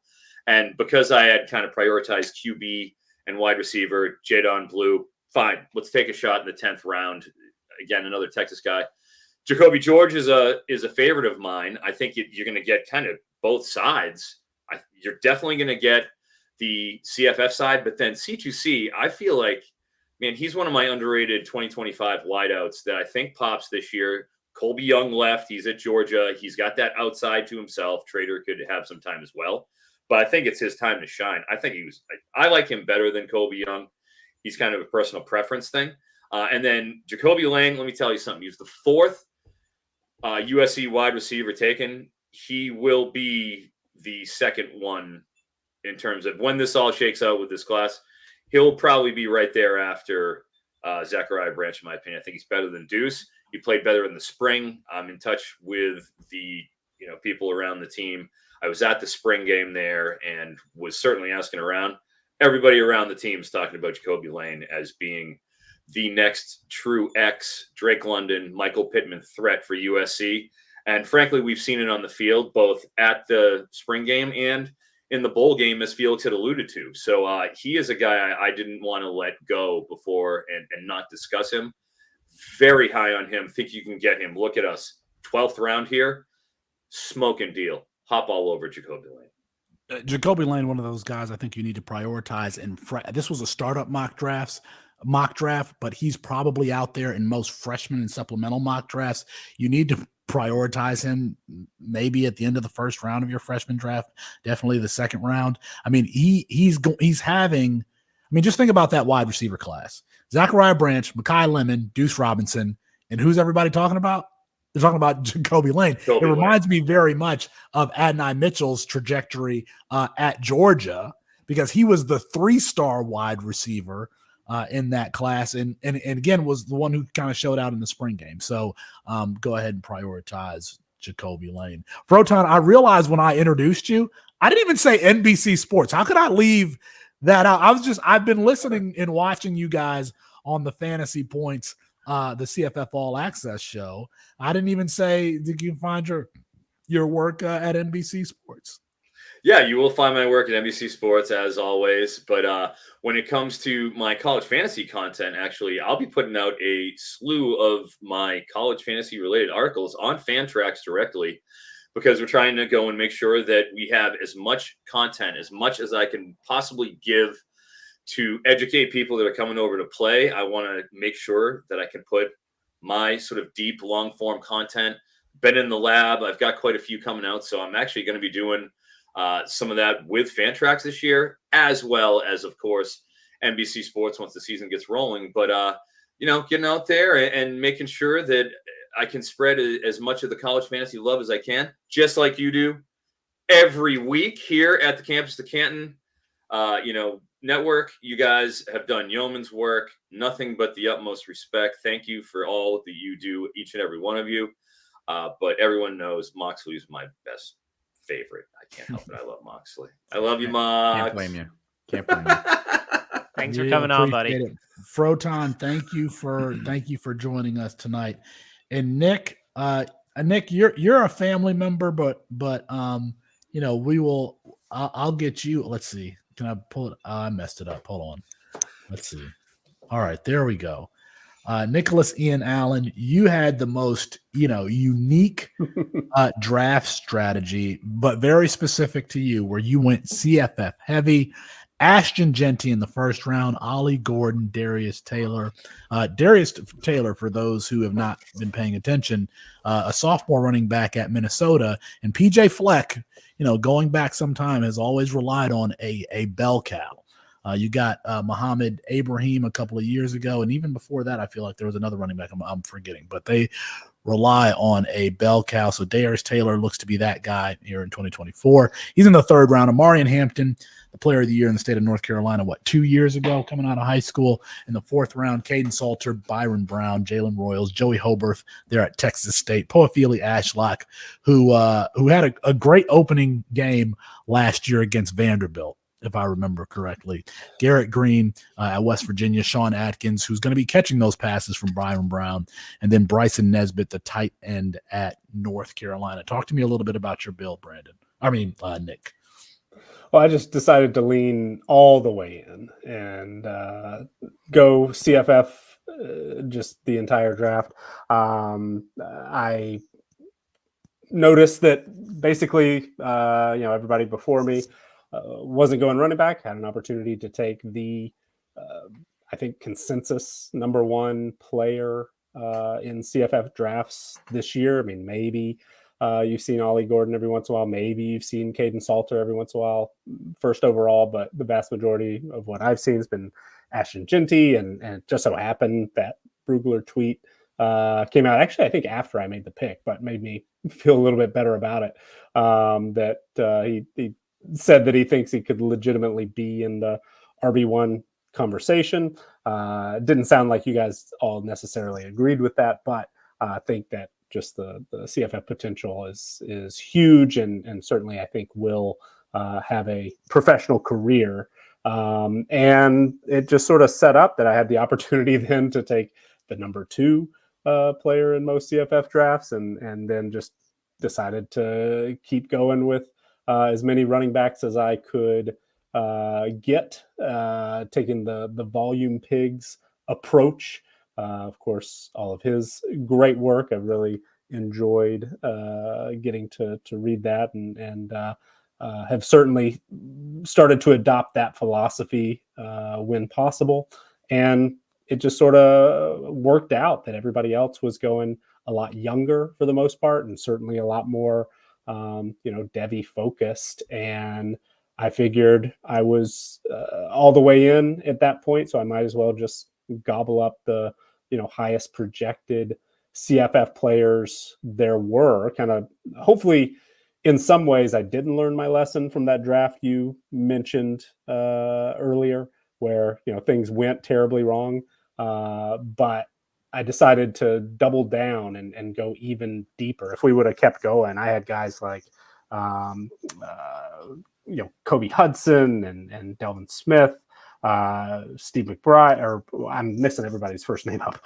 Should we Derwin still Burgess. be drafting Dalvin Smith, even though his designation has been changed to wide receiver? Yeah, I think he's going to be okay. the most productive wide receiver in that WKU offense. I think we saw in the bowl game, a glimpse of what we will see more so this year. So I absolutely would have gone for him in the next couple of rounds. But figured that, you try to build a team to win one of these things, right? So why not give it your best shot in year one is sort of my philosophy.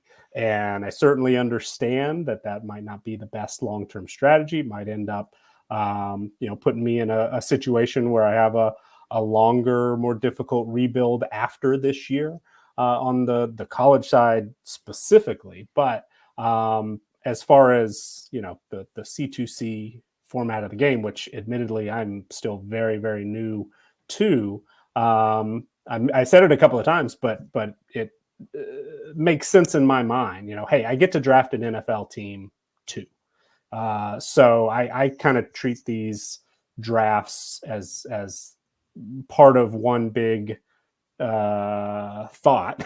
And when the NFL draft comes around, when the standard, I could go much younger in that scenario if need be, to sort of offset some of these guys that are probably not going to have, if not a pro career at all, a very long one. But also, I might just do the same thing if everybody else is building their team with younger guys, long-term assets. I'll load up on a bunch of old guys and try to win the NFL side in year one too. So for me, it's one, playing to my strengths. I am totally a college person, college football person. I am not a recruiting person, so I don't feel great about drafting a lot of freshmen. I would just be drafting out of the freshman guide, and you guys are all the ones who wrote it, so you know more about it than I do.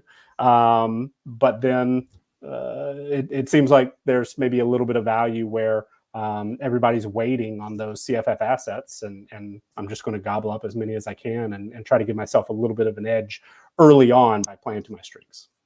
If you've made it this far, let us know what you think about Nick's build, going CFF heavy, not really attempting to build a pipeline for his NFL team, just going to try to steal the money in year one of the college side. Let us know what you think about Nick's build in the comments. And by the way, if you've made it this far, subscribe to the channel, drop a like on this video. I feel like we can get this to 80 likes. I should have said that goal up at the outset, but if you've made it this far, let's get to 80 likes. Nick, we can catch you on Good Morning College Football Monday, Wednesdays, and Fridays. You're doing team previews right now.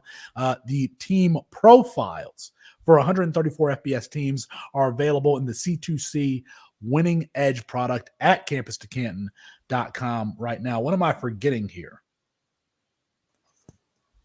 That's it for the most part. That's enough. That's enough. Yep. That's enough. Those team profiles include depth charts, schedule projections, just really everything that you could need to evaluate, discuss, and feel informed about college football. So I very much recommend his package at campustocanton.com, the C2C Winning Edge package. All right, Nick, we appreciate it. Frotton, if you have more comments about you are more than welcome to stay. It's just us Yahoos, the original gang, myself, Matt, Chris, Austin. Why were you all making fun of my and Frotton, you're muted, but why were you all making fun of my quarterback run there? I feel like well, I just wanted to stick around. Thanks. I suppose I'm loitering now here in the chat, but loitering involves drugs or gambling. And if you have either of those things, please let me know. Sure. I'll see you at the expo then. But I did want to say I appreciate that Nick went and did this, because I found in some of the leagues I've done, there's always a couple teams that are going, if not full metal CFF, they're at least heavily slanted that way. And I'll almost kind of, and I think, you have to kind of modify your approach to maybe not look at it as, all right, well, year one, I know that there's going to be heavy CFF guys. And you have to kind of modify your approach around it to where, okay, you start looking at year 2, 3 as, all right, let me stockpile assets that I can have right now, hit those pro guys that maybe might fall based on ADP, given those strategies. And then kind of look towards year 2 or 3 to be super competitive on the college side. Whereas a guy like Nick, how are you going to do it? His team's loaded. So even though this is a mock, it's a good exercise, because there's always going to be a team or two that does that. And, in terms of teams that I like how they were formed out, Brandon's team, mocks, I like lobs too. I feel like they're kind of a nice little blend. I like the blend, little even teams. But, of course, Felix, I respect what you're doing, buddy. I got no hate. I got no hate for Avery Johnson or Castellanos. You're gonna kick. You have talent there, and I love TJ Moore and Ted and Bond. Dude, I got no problem with your team or anything. You don't have to be nice. You don't have to be nice towards them. That team is. Oh no.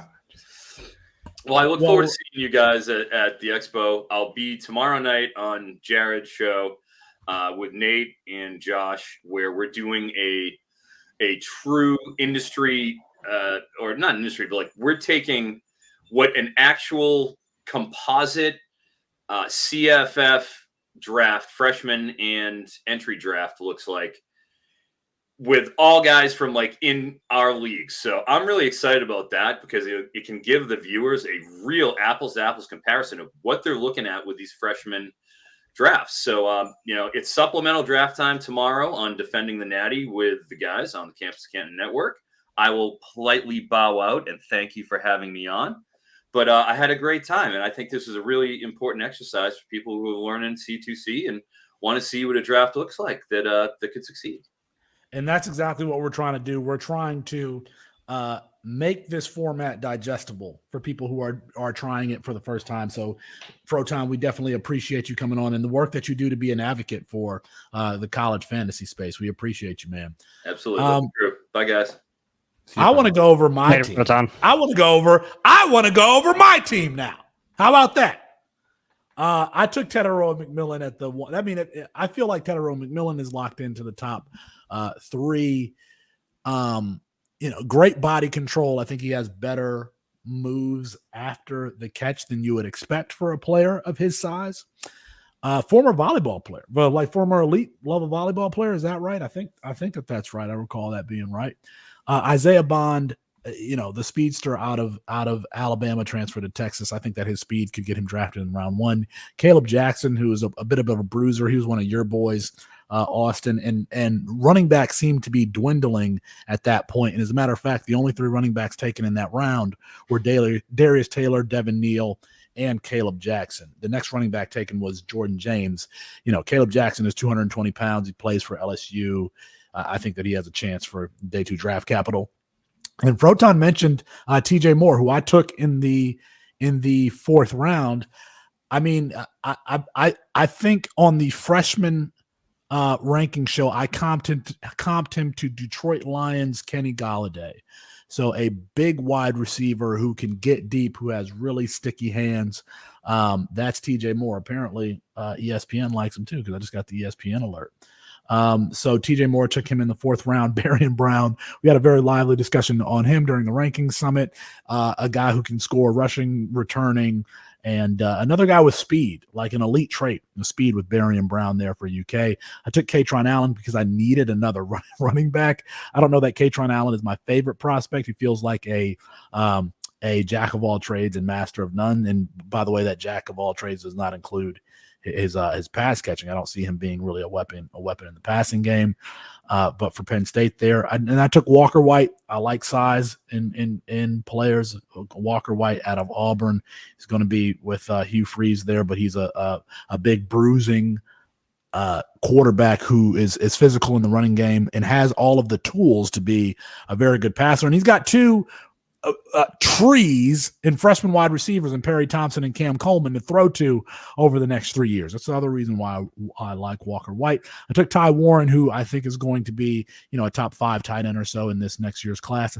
And then I took Rocco Becht, and people disagree with me on Rocco Becht, but I think he's a potentially an elite college quarterback who could command high round draft capital, maybe not in 2024, but in 2025. And then I've got 3 rushers and quarterbacks, Avery Johnson, Thomas Castellanos, and DeMond Williams. These are all guys who are going to be really exciting to watch in Johnson, Castellanos, and Williams. By the way, all guys who would be elite players in the upcoming college football video game. They would be, so if we were drafting a team, for the college football video game, I think I've got some guys who would be great in that format. So, Mox, do you want to talk about your team? And I feel like I should let Matt and Austin talk before they fall asleep here. I know Matt is like, I'm not uploading the show tonight. I mean, I have yet to really talk this entire time. I've been on here for an hour 44. I could have probably just not been here tonight. Great draft, fun time. Looking forward to next one. I threw it to you, and you were like, "Oh, what should I?" I'm not going to talk about my team. I don't know. approached the Matt, here's your team. You went Micah Hudson, Nick I'll Singleton, read it. Micah Dylan Hudson, Raiola. Nick Singleton, Dylan Raiola, Carnell Tate, Ruben Owens, Preston Stone, Jamorion Miller, Perry Thompson, Malachi Coleman, Noah Fafita, Dante Dowdell, and then K. Durham, freshman running back going to LSU. Went pretty heavy into the Nebraska offense. Talked recently that I think Nebraska could actually be a good team this year. Like, decided to double up with the Dylan Raiola and Malachi Coleman there. I wanted Micah Hudson over Evan Stewart. I think he has a chance to produce as a freshman. I do think that he overall could be a better player than Evan Stewart. I am a little bit worried about the knee, as we talked about, I believe, on the wide receiver ranking summit. But overall, I think he's just a talented player. And I expect a bounce back season from Nicholas Singleton. Ruben Owens, I think, and Jam Miller will be fine as my running backs 2 and 3. Just grabbed a couple quarterbacks, and Preston Stone, Noah Fafita, I think, could be CFF starters this year. I mean, overall, I tried to go a little bit of youth with some guys I think could bring me some CFF production. Overall, the other person's team that I really like, I actually like the way Colin handled his draft. I was pretty impressed with some of the players that he grabbed. I liked him getting Aiden Childs late, Trevion Henderson, Jonte Cook, Antonio Williams, and then Roderick Robinson to start off the draft. I thought was pretty solid. So his draft I kind of liked as well. Jaden Daniels, stud as well. Possible Heisman winner. We'll see. Matt, I threw it to you to drive, and you froze. You told me I didn't let you talk. I did not freeze. I threw it to Austin and asked Austin about his team because nobody had asked him really about his team yet. And I felt I asked a very important question about how you handle draft strategy when you see someone attacking it the way that Nick did. I thought I handled it like a pro. I'm not going to, there are people. You're saying network, I didn't pass you the ball. I absolutely passed you the ball. There are people this network like Felix Sharp who's like, I'm going to talk about me. And that's all I want to talk about. No, I'm going to throw it to my teammates. I'm going to let them talk about them. Felix, you're not allowed to give that face after you just said, I want to talk about me about 3 or 4 minutes ago when we started, after we got Frotton out of here. So timeout. Mom and not dad allowed, are fighting. Not allowed to make that face. Matt, I appreciated you asking that question because I want to know what people I agree. Do when I do what I'm going to do because I only know how to do really big on his forehead. I thought it was a great question. Austin is someone who, on not just on campus life, but writes articles, talks constantly about the strategies that he employs, different strategies he employs throughout his C2C drafts. And like I said, I personally, and the people I draft with, typically don't draft the way that you do, Nick. And we saw it happen last year in the League of Record. I find it very intriguing because I'll just put it up. I don't have the balls to do that because I'm worried that my NFL team will not be good. And you may not care, but I think your NFL team actually did pretty good in the League of Record. So, yeah, I wanted to get someone's opinion like Austin's, who I respect, and the way he handles strategy. I would have thrown it to Mox too, but then Felix jumped in and interrupted, and I had follow-up questions. But it is what it is. Like my NFL team actually ended up a good bit better than my college team. I thought your NFL team did pretty good. So. Let me read off Chris and Austin's team because people listening to this and not watching may want to say, "Hey, who did they take?" So, real quick, I've had this on the screen for like 5 minutes, and you guys are just sitting here bitching at each other. What kind of stats do you guys see for Raiola? Somebody asked in the comments. He won't be a playable CFF asset this year. So whatever you're asking on that end, that it legit will not. It cannot happen. It will not happen. What's the max yardage for him? 2,200. I was gonna say 25. I'm trying to see. Probably. Do you have projections yet, Nick? No, still probably about a month away on projections. I was actually pulling up last year's just to see. I do need to. I'm close to what did getting ready to roll on. What was the kid from Georgia Tech who was playing for Nebraska last year? Jeff Sims. Alfred's boy. Jeff Sims, Purdy, and who found our first QB Heinrich Harburg and Heinrich Harburg for the Jeff Sims has somehow fooled another Power 4 team into taking on Arizona State as well this year. So wait, what? He's at Arizona State now. Jeff Sims is at Arizona State. You know, my mind was blown when I saw Kobe Pace was still in college. Where's he now? He's at Virginia. He's at Virginia. I think I knew that. He followed Tony Elliott. That's a game we could play. Is this player still in college football? Probably gets another year. I like my chances. I think he had to sit out, and they passed that rule today.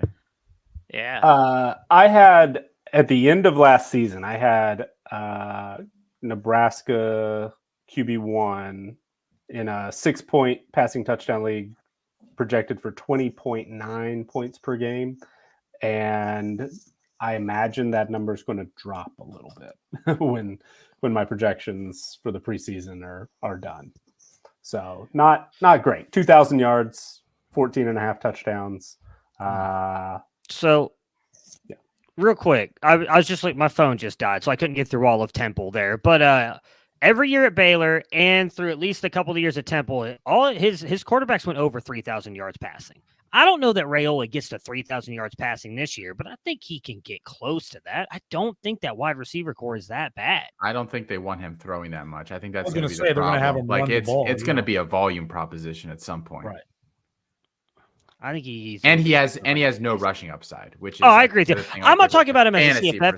perspective. Yeah, I'm not. I drafted him purely as I subscribe more to Collins' draft strategy when it comes to like those Devy QB and just trying to get one of them. And a lot of those guys went like I wanted to get Lagway. Obviously, Brandon took him earlier. I was actually kind of surprised Quinn Ewers went as early as he did. He was going to be the one that I grabbed. So I just kind of went with Dylan Raiola because he was the last one left in like that bucket that I liked. But I think he can get close to that. I actually would not be surprised if he doesn't have a bad year. I mean, granted, I get high school to college. It's a completely different game, but he's never been like a turnover-prone quarterback. I don't know that I don't see him even making a lot of bad decisions when he was put in a lot of different situations throughout his time in high school. So I don't know that he'll do that at the college level either. Like I think he'll obviously struggle against the top end schools, but Nebraska has a fairly easy schedule. Does he put him in bad situations? But Drew Aller wasn't terrible last year as far as touchdown to interception ratio, and he Different threw offense. for 26. Sure, he threw for 2,600 yards, but just as talented of a player. I mean, I agree with you on that. It's the first year of Nebraska's actual build. They're going to be as conservative with him as humanly possible because they don't want to absolutely kill his confidence or get him killed or, et cetera, et cetera, et cetera. This is a run year. You let him throw it 20, 25 times a game. You bring most of it back for the next year, and then you start building from there. This is Ben Roethlisberger, like year 1, year 2. Yeah. With the Steelers. This is like a crescendo thing here. Like, I mean, Nebraska, what's your ceiling this year? 8 wins? If everything goes like perfect? They've been bad for so long. I just don't think the mindset's like 10 wins. We're going to grip it and rip it here all season. Like, I just don't know that they're. I do have Nebraska favored in their first 7 games. If they're 7-0 going to Columbus, I don't know. Do they beat Colorado this year? What do you guys think? Yeah, week 2. Yes. I think they do too. They're a much better team. I think he's going to get closer to 3,000 yards than you guys are giving him credit for. 33 But I don't think quarterbacks last season, including bowl games, playoff games, etc. Only 33 threw for 3,000 yards. Okay. I don't think he goes over 3,000 yards, but I think he gets closer to that than you. I think he can get to 27, 2,800. Again, I agree with Austin. He's not a CFF asset, but I think he could get 27, 2,800 passing yards. What, maybe? See, I don't know what touchdowns. I'd say 20 plus touchdowns, very few turnovers. I think maybe 5, 6, 7 turnovers, true freshman. I think he's going to have a better year than people give him credit for. I'm going to give him like 18 and 8 touchdown to interception. Mm-hmm. That feels okay to me. I'll go 22 and 7. No, you didn't.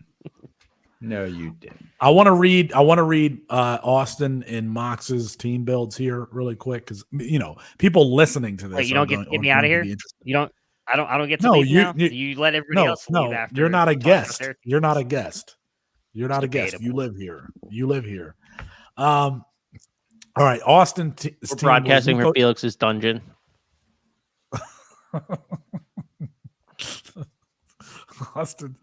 Austin's team was Nico Iamaleava, Justice Haynes, Garrett Nussmeier, DJ Giddens, Jeremy Bernard, Kevin Concepcion, Josiah Trader, Squirrel White, Xavier Restrepo, Cam Davis, Will Pauling, and Jordan McLeod at Texas State. I hate the fact that every time I look at one of Austin's rosters, I'm always like, I kind of like you kind of like it.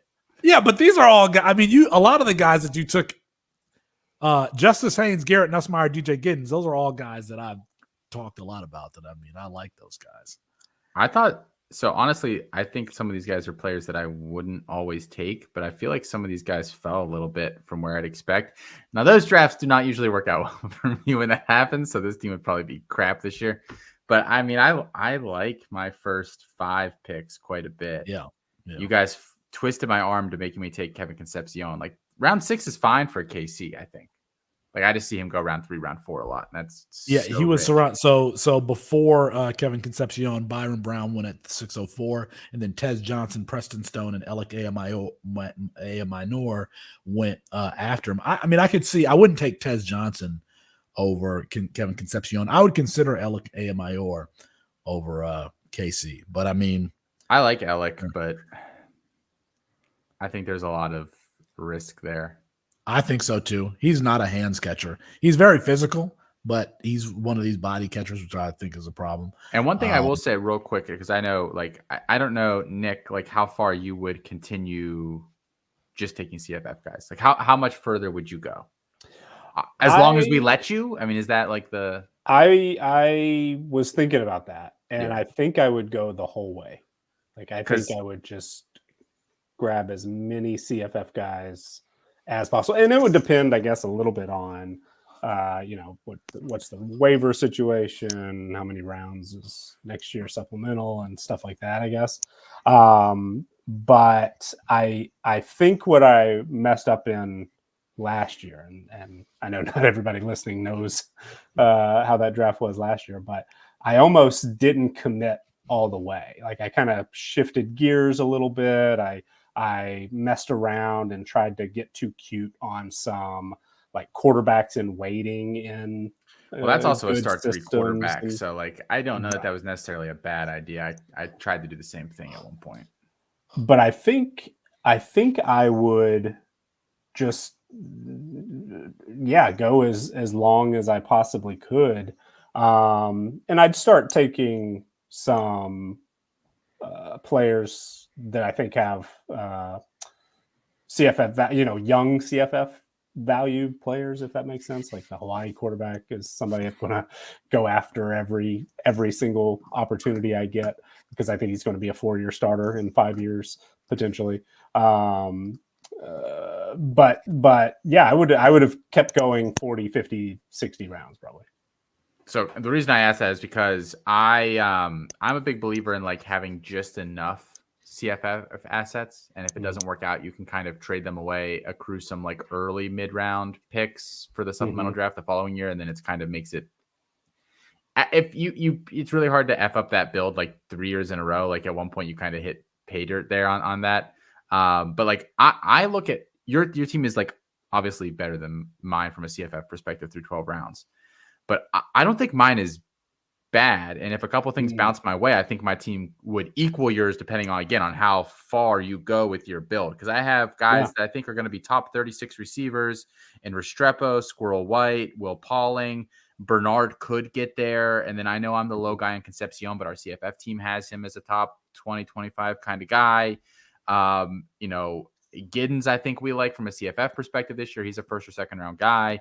I think Nico and Nussmeier, they're not really rushing guys. So I think like QB2s is kind of their ceiling, but you put them in there. And then I also took Jordan McLeod. So like, I think the outline of a really nice, promising CFF roster is here for mine too. Again, obviously like you have some more elite options and you have more depth than I do at this juncture, but like, I think there is definitely path to a very strong CFF roster. And I didn't quite go the same route that you did in terms of build. So I think really John's roster is similar Yeah. In that way. Yeah. And there were a couple of teams, that's what ended up, why I lost in part was some bad luck early, but then there were just some teams that took a similar route to what you did and what John did, where they're not, projected much lower on the CFF side, but they've got a much higher ceiling on the pro side. And so, it's probably going to work out in the long term, but absolutely, get a few bounces on the CFF side, and your team or John's team could definitely beat mine. Yeah, let me. Speaking of John's team, just to recap again, he had Emeka Ibuka, Trey Wilson, Trey Harris, Jay Knott, Jalen Milrow, Elike Minor, Kyron Lacey, Dylan Gabriel, Kyle Manungai, Quentin Cooley, Dylan Sampson, Denzel Boston. That was John's build, since they were referencing it. For those who are still sticking around, maybe you're new. The standard college side roster is 45 rounds. So, we only did 12 today.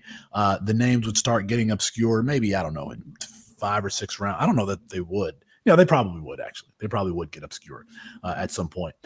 So you're talking about, another 20 something rounds that we would have gone. So that's the standard. And I have not read Mox's build here. I want to just read this for whoever has that 2 hour or 2.5 hour commute to work. If you're getting to this point, this was Chris's build.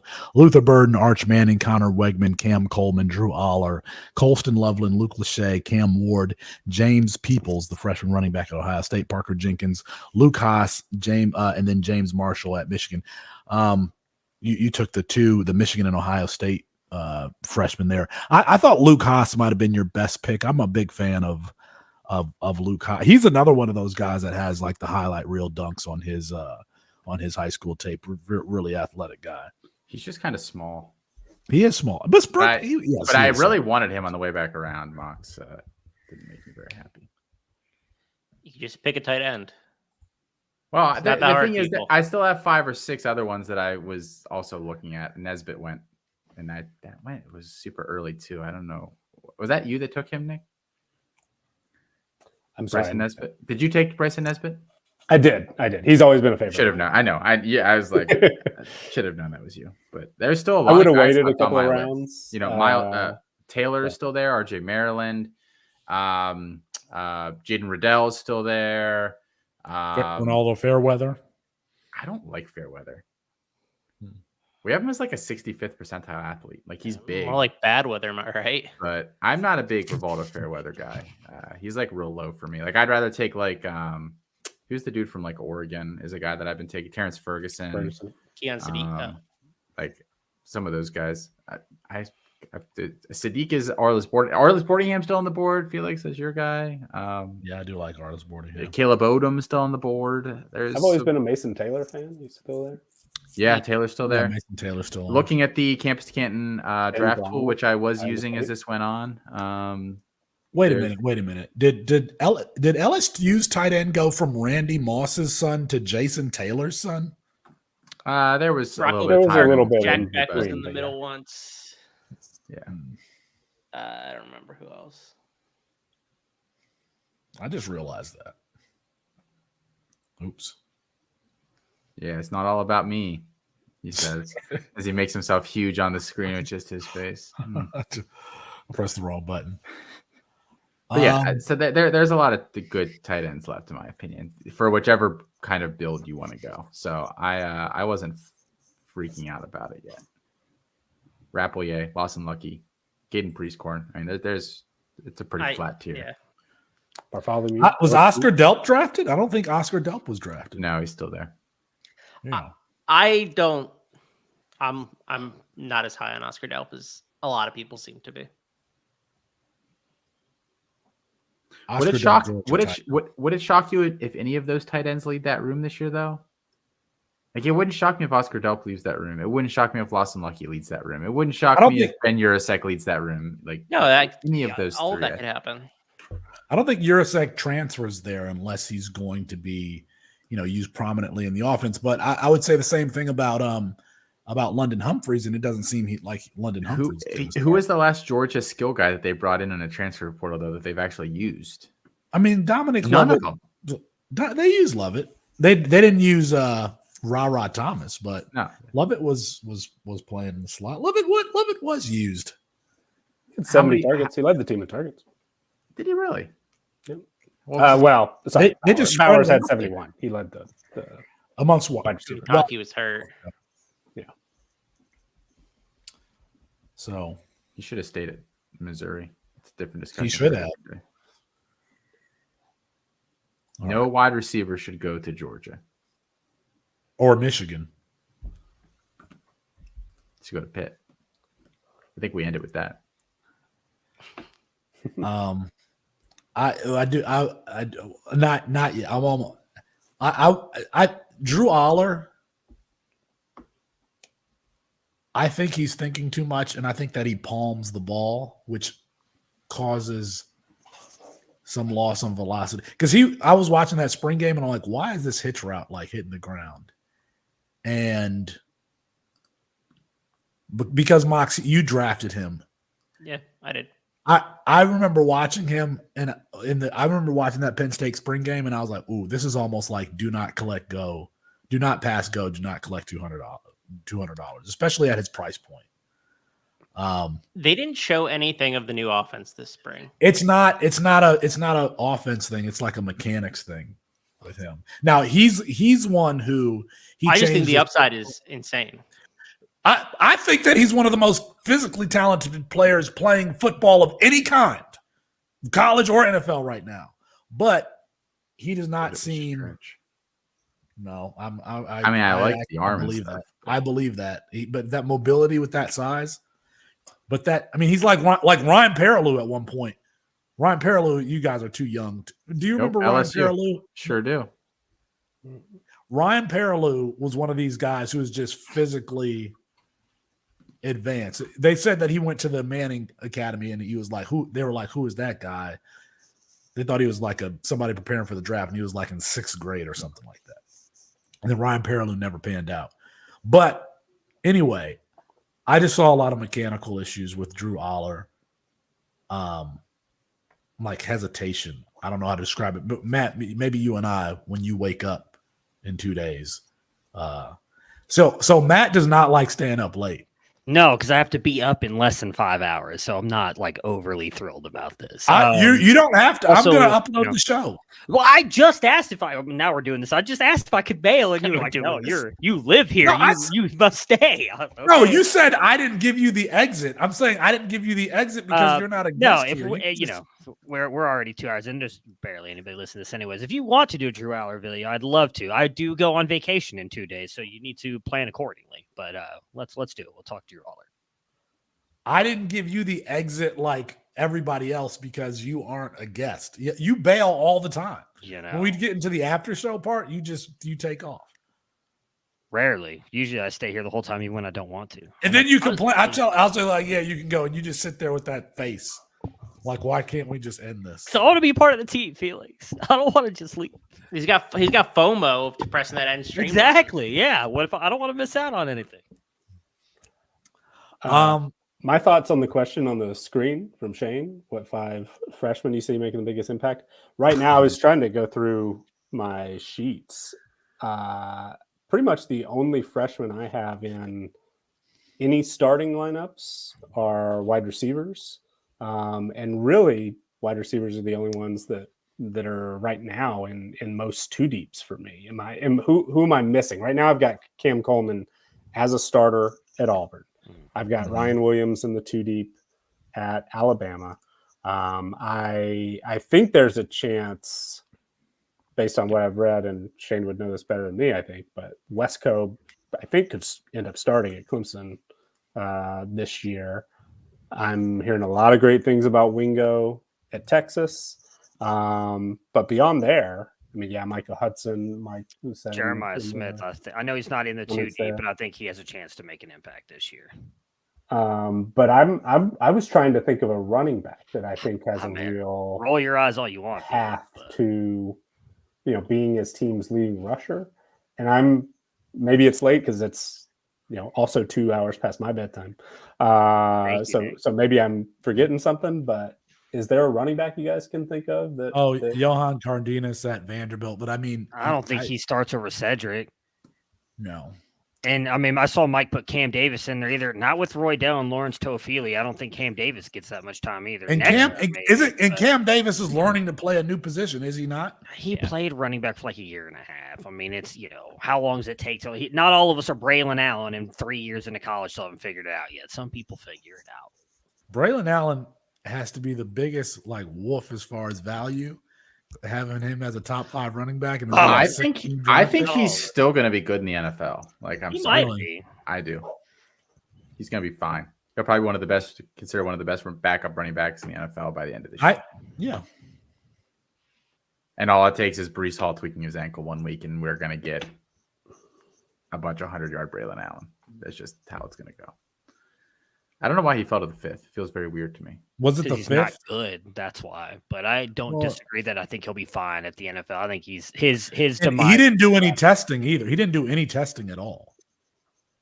I don't think he ran the 40. I don't think he did any testing, if I remember correctly. I honestly don't remember. Mike said he went in the 4th round. I'm trying to just look at some other freshman running backs. I don't know. Is a guy like Yassine Willis maybe an injury away? Yeah, he's number 2 on Like, the 2 deep. He would be moderately. I could see him maybe doing something this Well, year. actually, Will That Nixon happens. just transferred in there, so I think maybe there's not. a chance that bumps Willis down a little bit. But yeah, he got a lot of opportunity in the spring. That's a guy that I think that I could see. And honestly, Willis at Syracuse. I know that he's further down on the depth chart, but I do think that if Scatabo goes down early, by the end of the year, we would see Jason Brown. I do think we would see him. How about at Oregon State? I know I've seen some CFF drafts where Anthony Hankerson is getting rising up draft boards, and Jan Griffin's there too. But neither of those guys really scare me. If one of those Oregon State freshman running backs are any good, I think maybe there's a chance there. Cornell Hatcher? Is it Cornell or Cornelius? Cornell Hatcher, yeah. Okay. And Salahuddin Allah is, and I don't know anything about either of those guys. I've drafted Hatcher so far just because this conversation, but maybe he's got a path. I mean, he was pretty high in the freshman guide compared to the other sites. I talked to him on the running back summit. I actually think Kewan Lacey has a chance to possibly make an impact. Again, I really don't think that those two guys at Missouri are that much better than him. And I think even if one of them gets injured, he probably steps in. And if we're going down the injury route, I don't think we should overlook him. And Mock sniped me on him. I wanted him in that round. Travion Henderson has dealt with injuries every single year. He struggled to stay healthy. I think Peoples has a chance to possibly do something if Henderson gets injured, because I don't think they'll just hand quench on the rock. And while he is a good receiver, I just don't think that they'll give him 90% of the workload. And Peoples will get that work now with Hayden transferring out and Evan Pryor too. He's the third guy there. I like Lacey. I feel like he's really raw though. He is, but I mean, I don't think he's got so much wasted movement that he scares me a little bit. If you go through though, yeah, I mean, and I don't think any of Drinkwitz's running backs have been extremely talented either. He just seems to get the best out of him. I think a lot of it's that system. I just think with how explosive he is, if he gets in the open field, he's gone. And he's a good pass catcher too. That's the issue with him this year, though. You have two backs who can take advantage of a good system ahead of him.